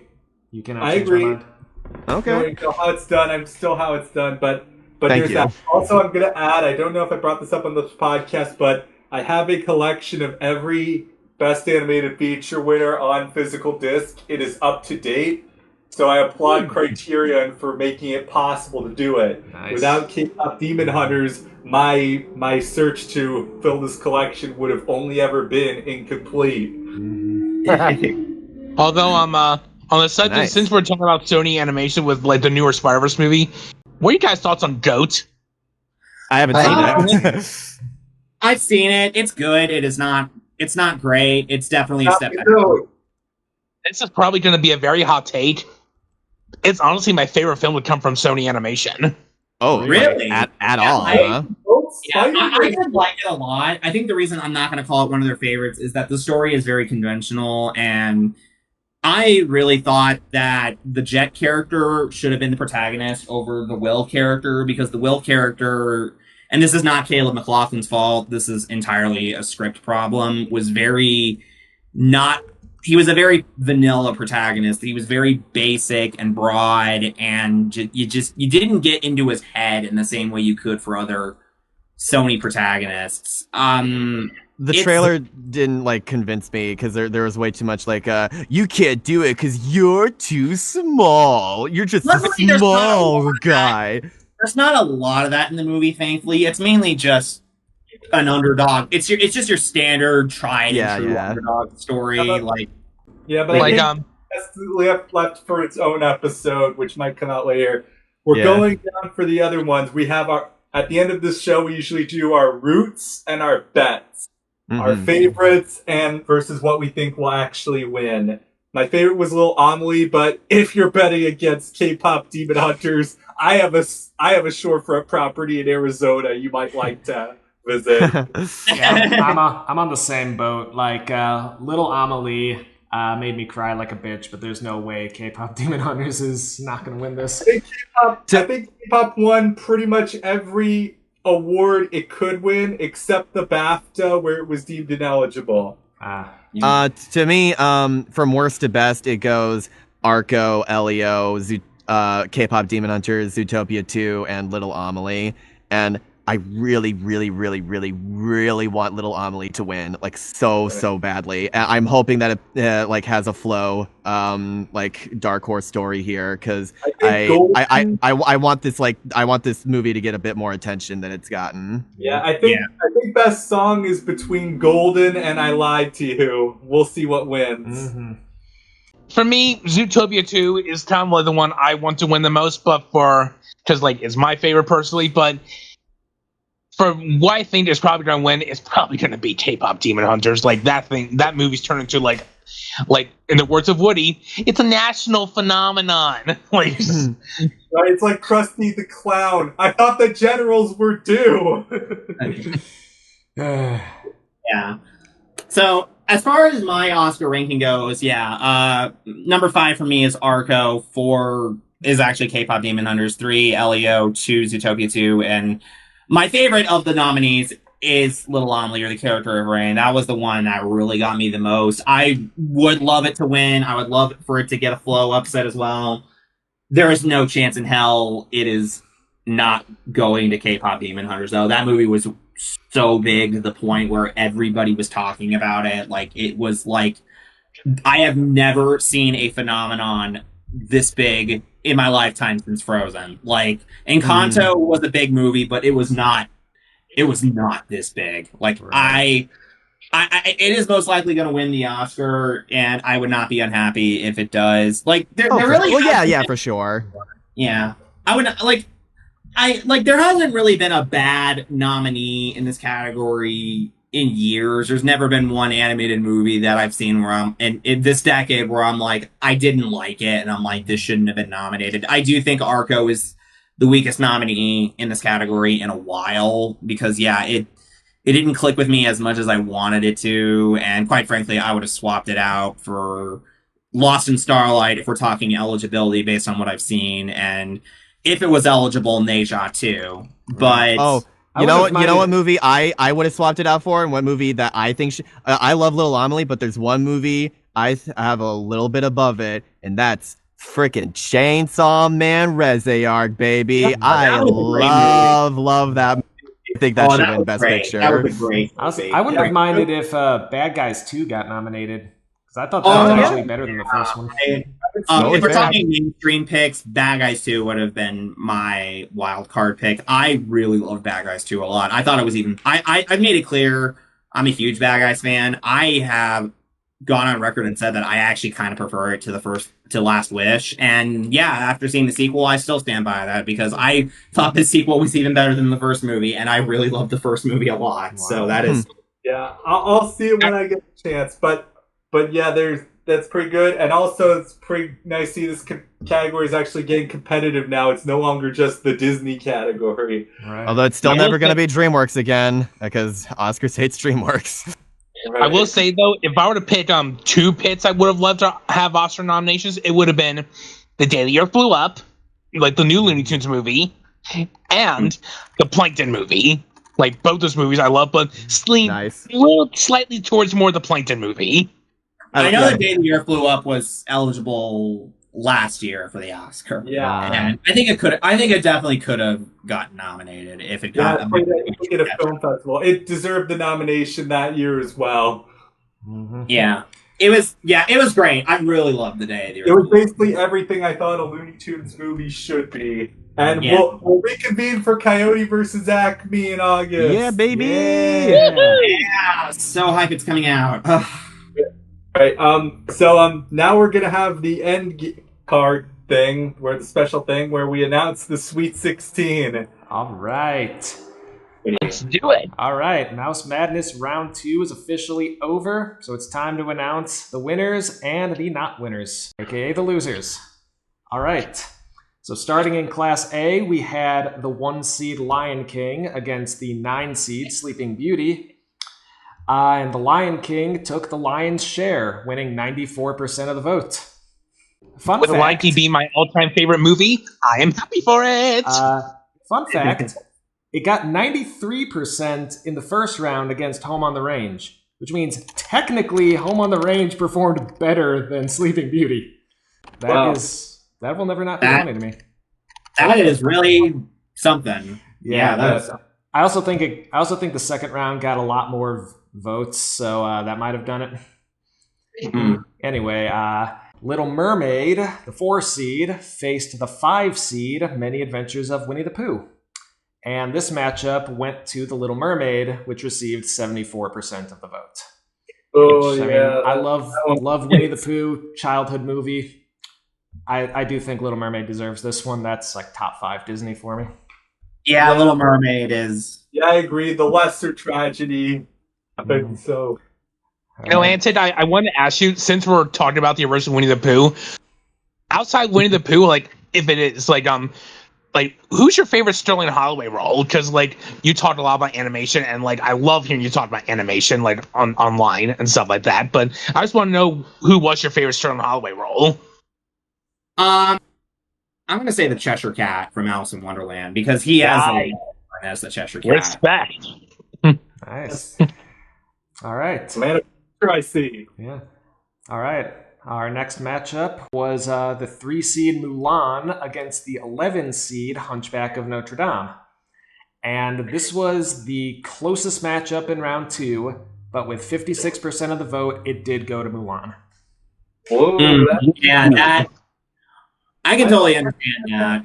Make a run, but Mulan, that's gonna be great. The potential Elite 8 matchup's gonna be interesting if Lion King faces Mulan. Yeah, like 2 really beloved animated movies. Like Lion King has always been like seen as cream of the crop. It's always been seen as like top tier Disney animation. Mulan, on the other hand, people have liked it when it came out, but I don't think it's gotten the beloved nature it has now until much recently. Like I've noticed, like it's one of the most beloved Disney animated movies. I think it's like the second highest WDAS film on Letterboxd, obviously behind The Lion King. And that's saying, I'll just say this now: Mulan is my favorite WDAS film. Just period. Yeah, so, Mulan is fabulous. I love Mulan. Yeah, I want this to go all the way. I underrated it until I rewatched it for this tournament. Then I realized how I've been sleeping on it. It's interesting. Like, as far as the Disney Renaissance goes, like, is my favorite era of Disney. Like, there's not a single film from the era that I don't love, because like I love every film that came from the Disney Renaissance personally. Although for my least favorite, I go back and forth. It was Mulan or Hunchback, but I still want to make it clear I love both those movies regardless. Yeah. All right, closing out Class A, we had the 2 seed Big Hero 6 against the 7 seed Bambi. And the winner of this matchup was Big Hero 6 with 78%. One kind of surprised me. I mean, I know Bambi's an acquired taste and all, but Big Hero 6? Really? honestly surprised because I love Big Hero 6, but you know, Bambi is one of those movies that really spoke to me when I first saw it. I actually saw Bambi when I was just starting this job. I never saw it as a kid like I did the other Disney animated movies. I saw Bambi when I was 19 for the first time, and I was really surprised by how much I liked it. And I do really love Big Hero 6, but you know, I'm a bit surprised but it's not like one of my absolute favorite Disney revival movies. And yeah, it's kind of surprising, but I can't deny that there is something in Big Hero 6 that I can see speaking to people, like the heart of Baymax and Hero's relationship, the great scene where Baymax shows Hero, you know, the tests with Tadashi, and just there's a lot of sweetness that's in that movie alongside, you know, the great superhero stuff in the movie. And I agree. yeah. My heart, I think, will always say Bambi's a better movie because I just love the lushness of it and Tyrus Wong's gorgeous art direction. But I can't, I'm a little surprised Big Hero 6 edged it out, but in retrospect, I'm like, I can kind of see why for some. Yeah, I can kind of see why. That's why Bambi's an acquired taste. Those who like it absolutely love it, but that's not the majority. So, yeah. Sure. All right, and moving on to the Class B matchups, we have the 1 seed Zootopia 1 against the 9 seed Fox and the Hound. And in this matchup of talking Fox movies, Zootopia got the edge with 75% of the vote. Whoa, yeah, that's pretty cool. Yep, I can definitely get behind that. I Fox and the Hound is not one of my absolute favorite Disney animated movies. I like it, but it is a movie where you can see the cracks of what went behind the scenes in that movie. There was a real tug of war between the newer crew members and the older crew members. Yeah, it has some good scenes. The scene where the widow has to give up Todd to the forest still breaks my heart. But outside of that, the only thing I remember is possibly the first recorded use of "Okay, Boomer." That was and possibly a line that was animated by Brad Bird. How does Mickey Rooney, like in his like late 50s and early 60s, sound like he's a college boy? Like that astounds me for the Fox and the Hound. Yeah, especially when he's going up against like a 20-something Kurt Russell who's about to do The Thing the next year. I'm like, man, I miss Mickey Rooney. I really miss him. All right, next we had the 5 seed Lilo and Stitch against the 4 seed Pinocchio. And Lilo and Stitch won this round with a whopping 94% of the vote. I mean, come on. What do you mean? I think Pinocchio actually won. Whoop! Yeah, your nose is growing. Yeah. Yep, glad you caught on. But I mean, at least Stitch, that one tugs at the feels, and it also has the bump from having an inferior remake. People revisit because of the inferior remake. And right, I could see this one making it pretty far. It'll be interesting to see how it fares against Zootopia in round 3. I can see, yeah, especially considering it's interesting because I know, like, because Byron Howard was kind of the person that took over for Chris Sanders after Sanders acrimoniously left Disney when he was butting heads with John Lasseter, and yeah, like, and both Zootopia and Stitch have a lot in common. They were both movies that I don't think Disney had a lot of initial faith in, and I know that there was a bigger movie that came there. They were putting a lot more bets on another movie that year. Treasure Planet was Treasure Planet's a good movie, but you gotta remember that movie was a massive box office bomb at the time. Yeah, Lilo and Stitch was not the last 2D Disney movie, but it was the last successful 2D Disney movie. Yeah, it was the last one that really caught on. Like, and you can definitely see that Disney's starting to really appreciate Lilo and Stitch again. There was a time in the 2010s where they were a little reluctant to acknowledge Lilo and Stitch. I would not be surprised if this was due to Lasseter. He did not like Sanders, and he had some weird vendetta against Lilo and Stitch from what I've read. Yeah, because by contrast, the 2000s, Lilo and Stitch was everywhere. I remember watching the TV show like Saturday mornings during summer break.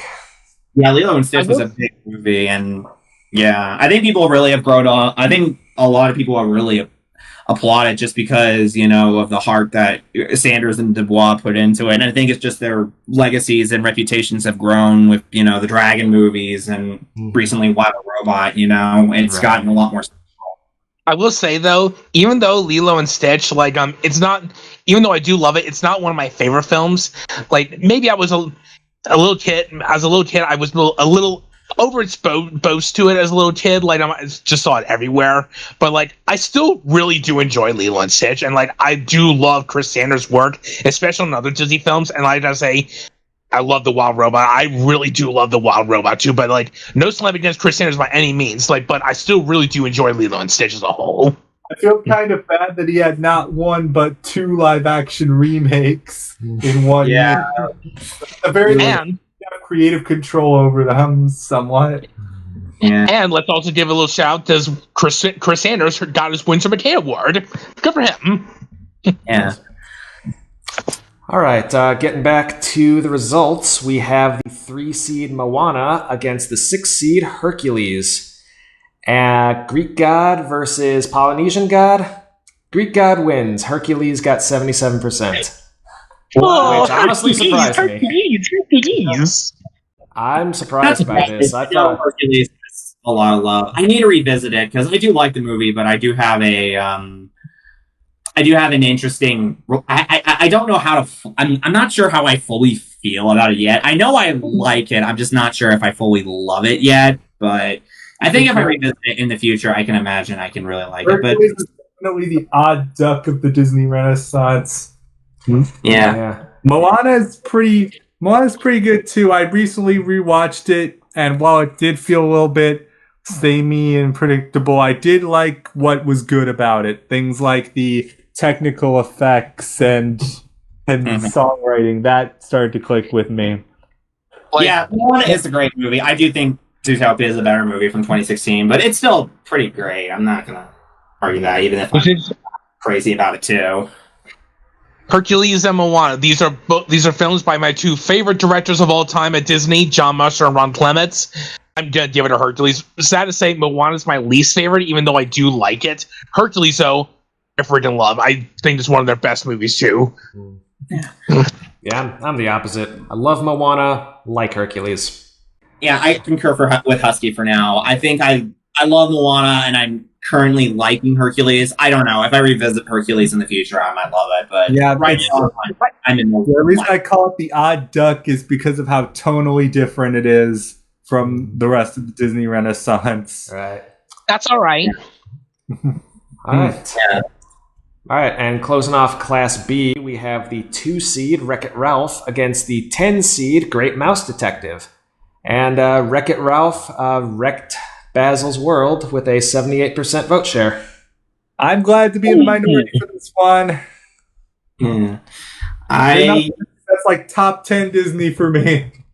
Oh, I love Great Mouse Detective a lot. I really, really love it. Can we just say, one of my favorite things about Radkin is that he loves being evil so much that when he sends one of his own henchmen to get eaten by Felicia, he puffs a cigarette while doing it. That's how much he loves being evil. That's that much of a pleasure to him. Yeah. If he might not have had the first Disney villain song, but he had the first one we think of with Disney villain songs. Poor Unfortunate Souls, Gaston, and Be Prepared are clearly influenced by his song. Yeah. Yeah. These are 2 movies that I don't have much of a personal connection to, so I was fine with it going either way. Not at all surprised, though, that Wreck-It Ralph got this one. Neither am I. I know Wreck-It Ralph is a really special movie. Great Mouse Detective is more of a cult hit. Wreck-It Ralph had more broader appeal. Yeah, Great Mouse Detective I do really love a lot. I loved it the first time I saw it, but I'll say this. I think I really grew to like it more when I saw it back to back with Black Cauldron, because one of my best friends and I decided to watch Black Cauldron for the first time, and we were so just disgusted by it, and we did not like it at all, that we immediately watched Great Mouse Detective immediately after, and we were just... Those movies came out back to back, so it was quite the... Yeah, that's why we did it, and we were just stunned at the difference in quality, and just, Yeah, The Great Mouse Detective is kind of the movie that saved Disney. Mm-hmm. It's interesting. Like, there are plenty of Disney sidekicks that I am willing to jump up and defend. Like, even those who say they're the most controversial Disney sidekicks, I'm willing to defend them like crazy. Except Gurgi. I do not like Gurgi. Gurgi's annoying. Yeah, Gurgi is very annoying. Oh, well. I do not like him. Not at all.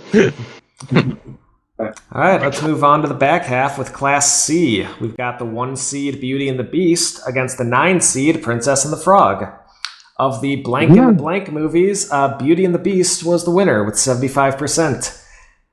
Oh, yeah. Not surprised. I love Princess and the Frog. Beauty and the Beast is my all-time favorite Disney animation movie. I think it's just a perfect masterpiece all around, and I love it. I love the songs. I love the animation. The story just flows like butter. It's so lovely. I love it a lot. I got to even meet Paige O'Hara herself. Really, really sweet. Really, really nice. Sweet. Awesome, dude. Yeah. Oh, I actually, You know what? when I was in high school, a section of my orchestra actually went to Disney World for spring break, and we got to do a workshop with some of the people in the music department. And we got to play the ballroom song as that scene was playing on a projector behind us. Oh, that is Sweet, dude. Yeah, that was really cool. That's like my favorite song of all time. Yeah. You know, it's also worth worrying Go ahead. about Being the Beast. My all-time favorite scene in that movie is the scene where the Beast lets Belle go, because we really see how far his character has grown and how much he loves Belle and willing to sacrifice it. That disproves the Stockholm Syndrome notion also. Yeah. Like that is very much not a Stockholm Syndrome love story movie. If you want to see it, after he stops being a beast, and when he lets her go, she leaves. yeah. And like, if you guys want to see an actual Stockholm Syndrome movie, just watch Endless Love from 1981. Actually, I take that back. Don't watch that movie. It's rancid. Yeah. You know, the funny song, though. it's interesting. Howard Ashman actually came up with the idea. He said, guys, the Beast is the guy with the problem. It's his love that allows the girl to leave the castle. Yeah. But yeah, the first time we did Mouse Madness, Beauty and the Beast was the overall number 1 seed, and it actually got knocked out in the first round by the eventual winner, which was The Emperor's New Groove. And speaking of, we have our next matchup, The Emperor's New Groove, which is the 5 seed here, against Robin Hood, the 4 seed. And The Emperor's New Groove continues its reign of terror. It got 91%. A pod song, the phony king of England. Yeah, the Sweet 16 is a much more fitting place for these two to match up. It'll be interesting to see what this one was like. But these two, Emperor's New Groove and Robin Hood, are pretty close. They're both among the more comical Disney films. They're both reworkings of a movie that almost happened but didn't. Yeah. My heart will go to Emperor's New Groove more than Robin Hood, and if I had to just give the broadest reason why, it's simple. Emperor's New Groove is just so funny. Like, that movie is just comedy gold. What really gets me about it is it's basically a parody of a movie that doesn't exist. Right. People are still quoting it today. Pull the lever, Kronk. You got me. By all accounts, it doesn't make any sense. Hey, I got turned into a cow. Can I go home? Anyone else? I will say, Emperor's New Groove is the defending champ. We'll see how it defends because it's in the group of death now. I will say though, I do think that the rooster from Robin Hood is probably my pick for the most chill Disney character. Alia Dale, like, he's probably my pick for the one who's just like the most relaxed, the most overall chill guy to ever come from the Disney films. Fair. All right. Next, we've got the 6th seed. Wait, was it a 6th seed? My notes are wrong. Hang on. It was the 3 seed Snow White against the 11 seed Atlantis the Lost Empire. You're not going to believe this. Atlantis got 83% over Snow White. Atlantis lost its first round game last time, but to be fair, it was against Zootopia. True. I have a weird relationship with Atlantis. I'm going to be honest, it's not one of my absolute favorite Disney animated movies. I think it's actually one of their weaker ones. And I remember the first time I watched it, I saw it immediately after Treasure Planet for the first time, and I was very disappointed by it, because I think I went in expecting another Treasure Planet, and I didn't get that, and I was like, man, this didn't work for me. So when I rewatched it, I tried to go in with a different mindset. I was like, okay, maybe if I see this separated from Treasure Planet on its own and just look at it on its own movie, I'll like it more. And I ended up liking it less. Ooh. I just don't think this movie has ever clicked with me. And the reason why is just the pacing is terrible. It's so rushed. It has all the elements of a good movie, but doesn't really utilize a lot of them. I think this could have worked well as a series. It was written sort of a television vibe. But then again, we had the sequel, which was even worse. Right.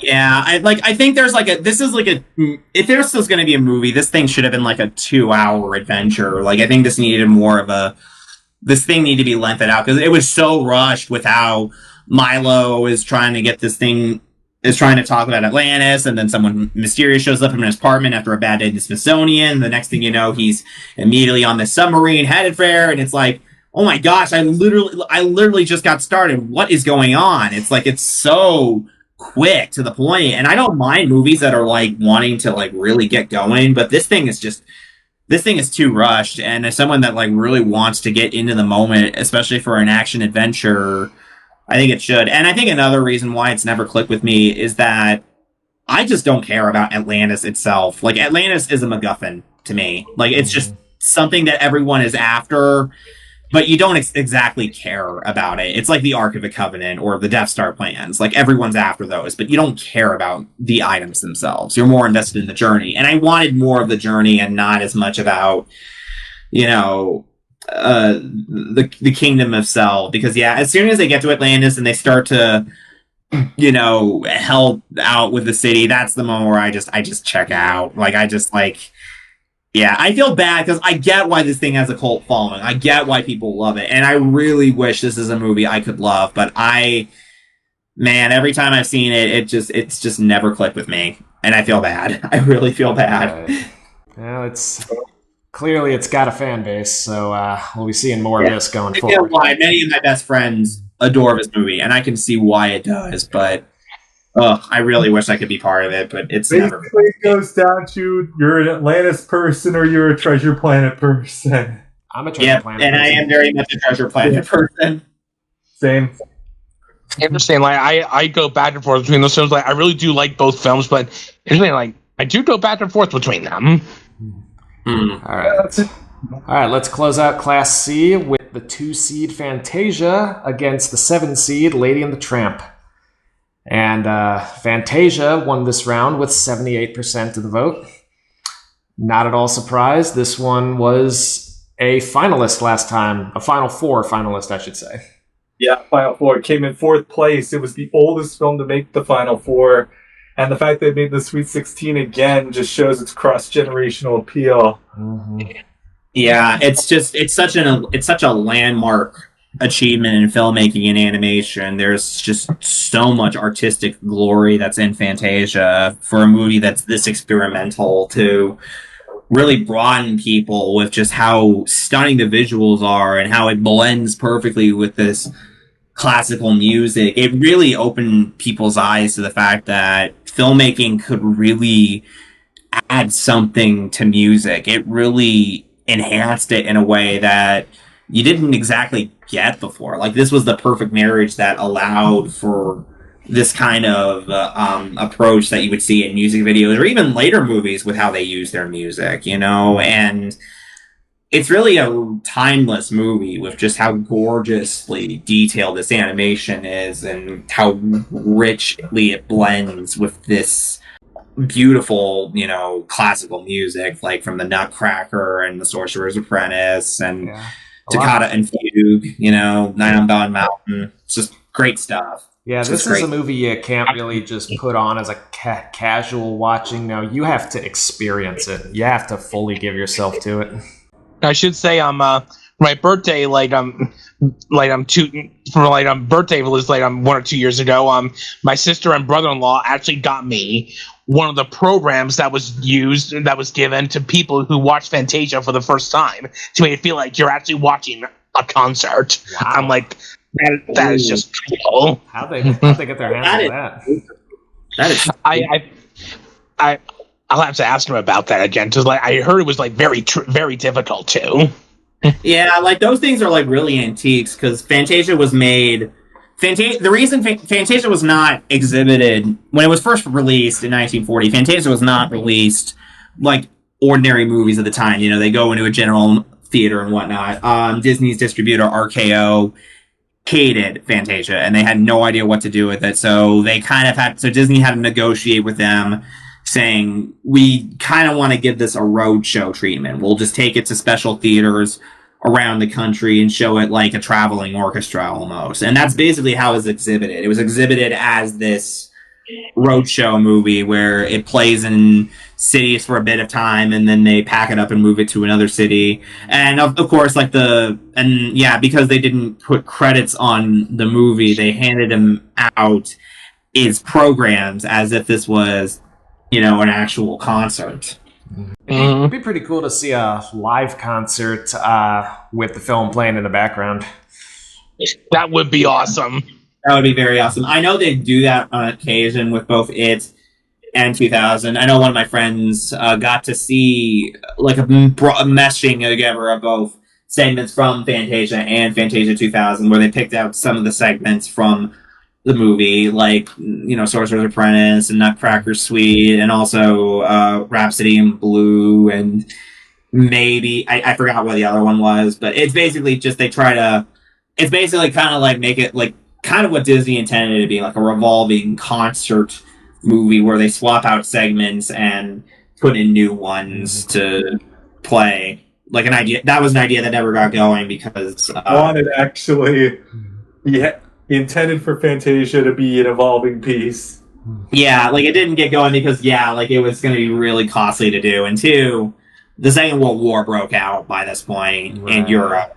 And Asian markets and European markets were cut off, so Disney was not getting money overseas, which is where a lot of the money from Snow White came from. Right. And that would really put them in bad shape throughout the 40s. That's why they made the package movies after Bambi, because they just genuinely could not make the movies they were making at that time because they were that costly. Right. So movies like Alice in Wonderland and Peter Pan and Lady and the Tramp, they got released in the 50s because that was when they were officially able to restart production on them. But they were still being worked on in the 30s and into the 40s, but they couldn't do it until after the war had ended, and then after Cinderella came out and they realized, okay, we can work on these again. We have the money to do it. And that also kind of explains why they marketed to South America in the 40s, the one part of the world that wasn't completely cut off. Yeah, it was that, and also I think Walt going on the Goodwill trip probably helped. I know he also went there. He was offered to go there, but it was, I think, another reason it was good they made it was because he went there to get away from a strike that happened. There was a strike that broke out in the studio in early 1941, right after Fantasia and during the production of Dumbo, and a lot of people at the studio felt they weren't getting fairly paid. And then animator Art Babbitt wanted to, get the studios to get better pay. And then he ended up really fighting with Walt. Walt fired him. And then a lot of animators went on strike and they were angry. And that went on for months. And Walt was really betrayed by it. And he went to South America on this Goodwill trip to mostly, being offered by the U.S. to do it, and also just to get away from that madness that was going on. And according to him, I think the strike was actually fair because, people were not getting fairly paid at the studio at the time, and they were, making movies that weren't making a lot of money. So I can imagine, not getting a lot of money, people would have been rightfully upset. So we ready for Class D? This is going to be interesting. Yeah. There's one thing I want to say about Fantasia. I rewatched it not too long ago, and this joke popped in my head when I was seeing the dinosaur fight. I imagine the dinosaurs to say, "My money's on the Stegosaurus. My money's on the T-Rex." Question: what's money? Pretty funny. Right. Yeah. All right, So, let's finish off with Class D. We've got the 1 seed Aladdin facing the 9 seed Encanto. And Aladdin won this one with 79% of the vote. Yeah, this means never all seen a of film the like this. four from last time are still in it. That's true. Aladdin was the bronze medalist last time. It's safe to say that if The Lion King didn't exist, Aladdin would be my all-time favorite Disney film. Well, they could face each other in the final 4, so be prepared for that. Be prepared. Yeah. Yeah. Aladdin is great. I'm not surprised that it won. Fun fact, these are the only 2 Disney movies to have songs go to number 1 on the Hot 100. Yeah. Wow. In Aladdin's case, though, it was as a cover, so that's kind of odd. And it was also, in my not-so-humble opinion, the worst number 1 hit of that year. Oh, wow. Keeping in mind that was also keeping in mind that was the same year as Informer. Yeah. Move. I like Informer. Again, it's funny. A Whole New World is a great song, probably one of my favorite Disney songs, but only the original cast version hit with me. I listened to the Peebo Bryson version, and I'm just like, look how they massacred my boy. They did the same thing with Beauty and the Beast, too.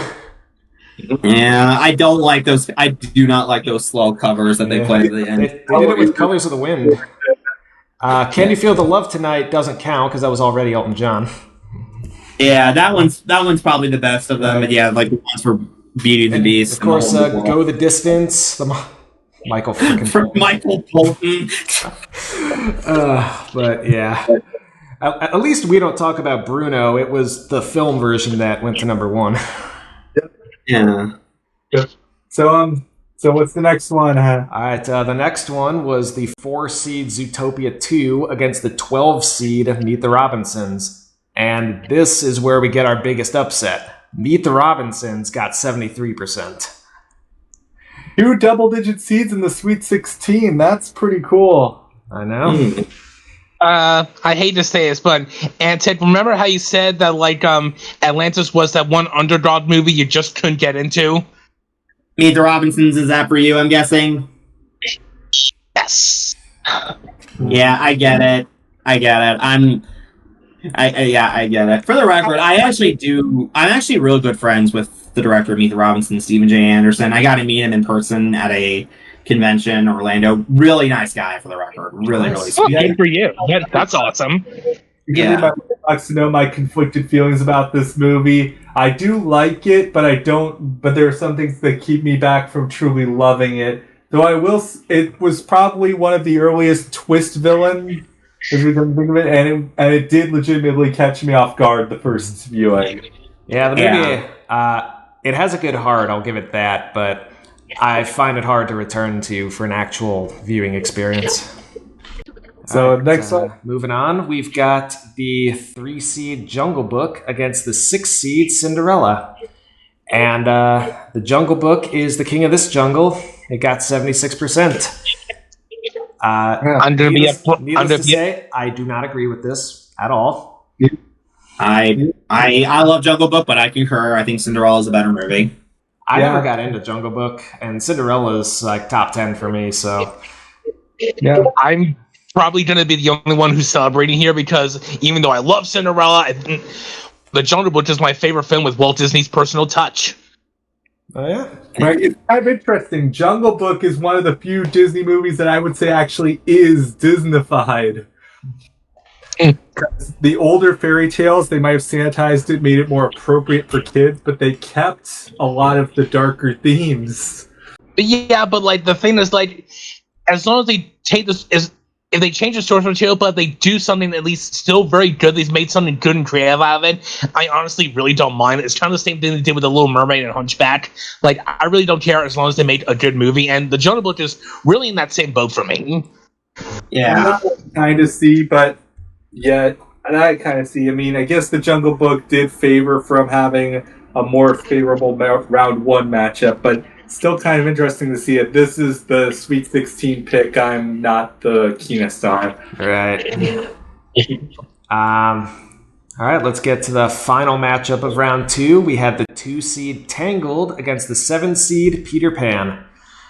Tangled got 88%. And I am very happy about this because I hate Peter Pan. And if you've seen it, you know why. Yeah, great. We don't have the uncomfortable parts now. Yeah, I don't. Yeah. The stuff in Peter Pan that's aged badly has really aged badly, and I don't dislike Peter Pan, but yeah, I do agree. Tangled's Peter Pan is iconic but flawed, and yeah, that's a good way to put it. Yeah, I still really enjoy Peter Pan personally, but like that's just a personal opinion of mine. Like Tangled was you well. Mm-hmm. Yeah, right, yeah. I really like Tangled, so I'm glad to see it make it this far. But come on, Tangled, we got it there. She's one of the better princesses. She's got a really great story behind her, and just what the behind the scenes stuff about what they had to do to make her hair. That's worth reading. If you know. Yeah. All right, so that's the results of round 2, and now for the actual Sweet 16 matchups. In Class A, we've got The Lion King versus The Little Mermaid. Okay. Oh, this is going to be a good one. Oh, boy. And then we've got Mulan versus Big Hero 6. Surprised that Big Hero 6 has been doing as well as it has. This could be the one that knocks it out. For my own personal sake, I hope it is, because I just love Mulan. Yeah. In Class B, we've got Zootopia versus Lilo and Stitch. And then we've got Hercules versus Wreck-It Ralph. Class B is looking interesting because they're movies I honestly don't know what's going to win the second matchup. That seems like a toss-up. I know. And Zootopia, Lilo and Stitch, that could be a close one too. Yeah, I think we're good. We saw the matchups getting a little closer. We saw a lot of it in the 70s. I think we're going to see a lot of nail-biters here. Yeah, I mean, Zootopia might get a boost from its sequel, but Lilo and Stitch might get a boost from its inferior remake. Yeah.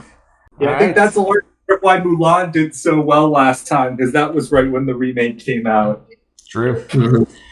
All right, moving on to Class C, we have Beauty and the Beast against The Emperor's New Groove. Once again. Yes. Oh, that's going to be a fun one. Will it be revenge for Beauty and the Beast, or will Kuzco assert his dominance once more? We shall see. And then we've got Atlantis versus Fantasia. I think this will be the end of the road for Atlantis, but that's what I said about Snow White, so if it goes the other way, I'll just blame Carrick's audience. They're the ones doing most of the voting. Yeah. And for the Class D matchups, we have Aladdin versus Meet the Robinsons, and The Jungle Book versus Tangled. Yay! D seems like kind of the most ho-hum one. Aside from Meet the Robinsons and Jungle Book aside, I think the top two are pretty deserving and are on a pretty good collision course. Yeah. Notably, every single 1 seed and every single 2 seed has made it to the Sweet 16. Everything else has had at least one film get knocked out, which not that surprising. Yeah, this is about par for the course with March Madness in real life. Although every once in a while you do get a 15 seed that upsets a 2. And hey, next Saturday, in addition to the Oscars, is the actual March Madness selection process. Yeah. Nice. Small world. So, those are our matchups. Please go to Carrick's channel for the daily polls. And, thank you all for continuing to vote. And I hope we continue to have fun. Thanks for being here, Antic. Thank you for having me. I was an honor to be here. I had fun. It was great having you. Pleasure meeting you. We shall see you next time. Take care.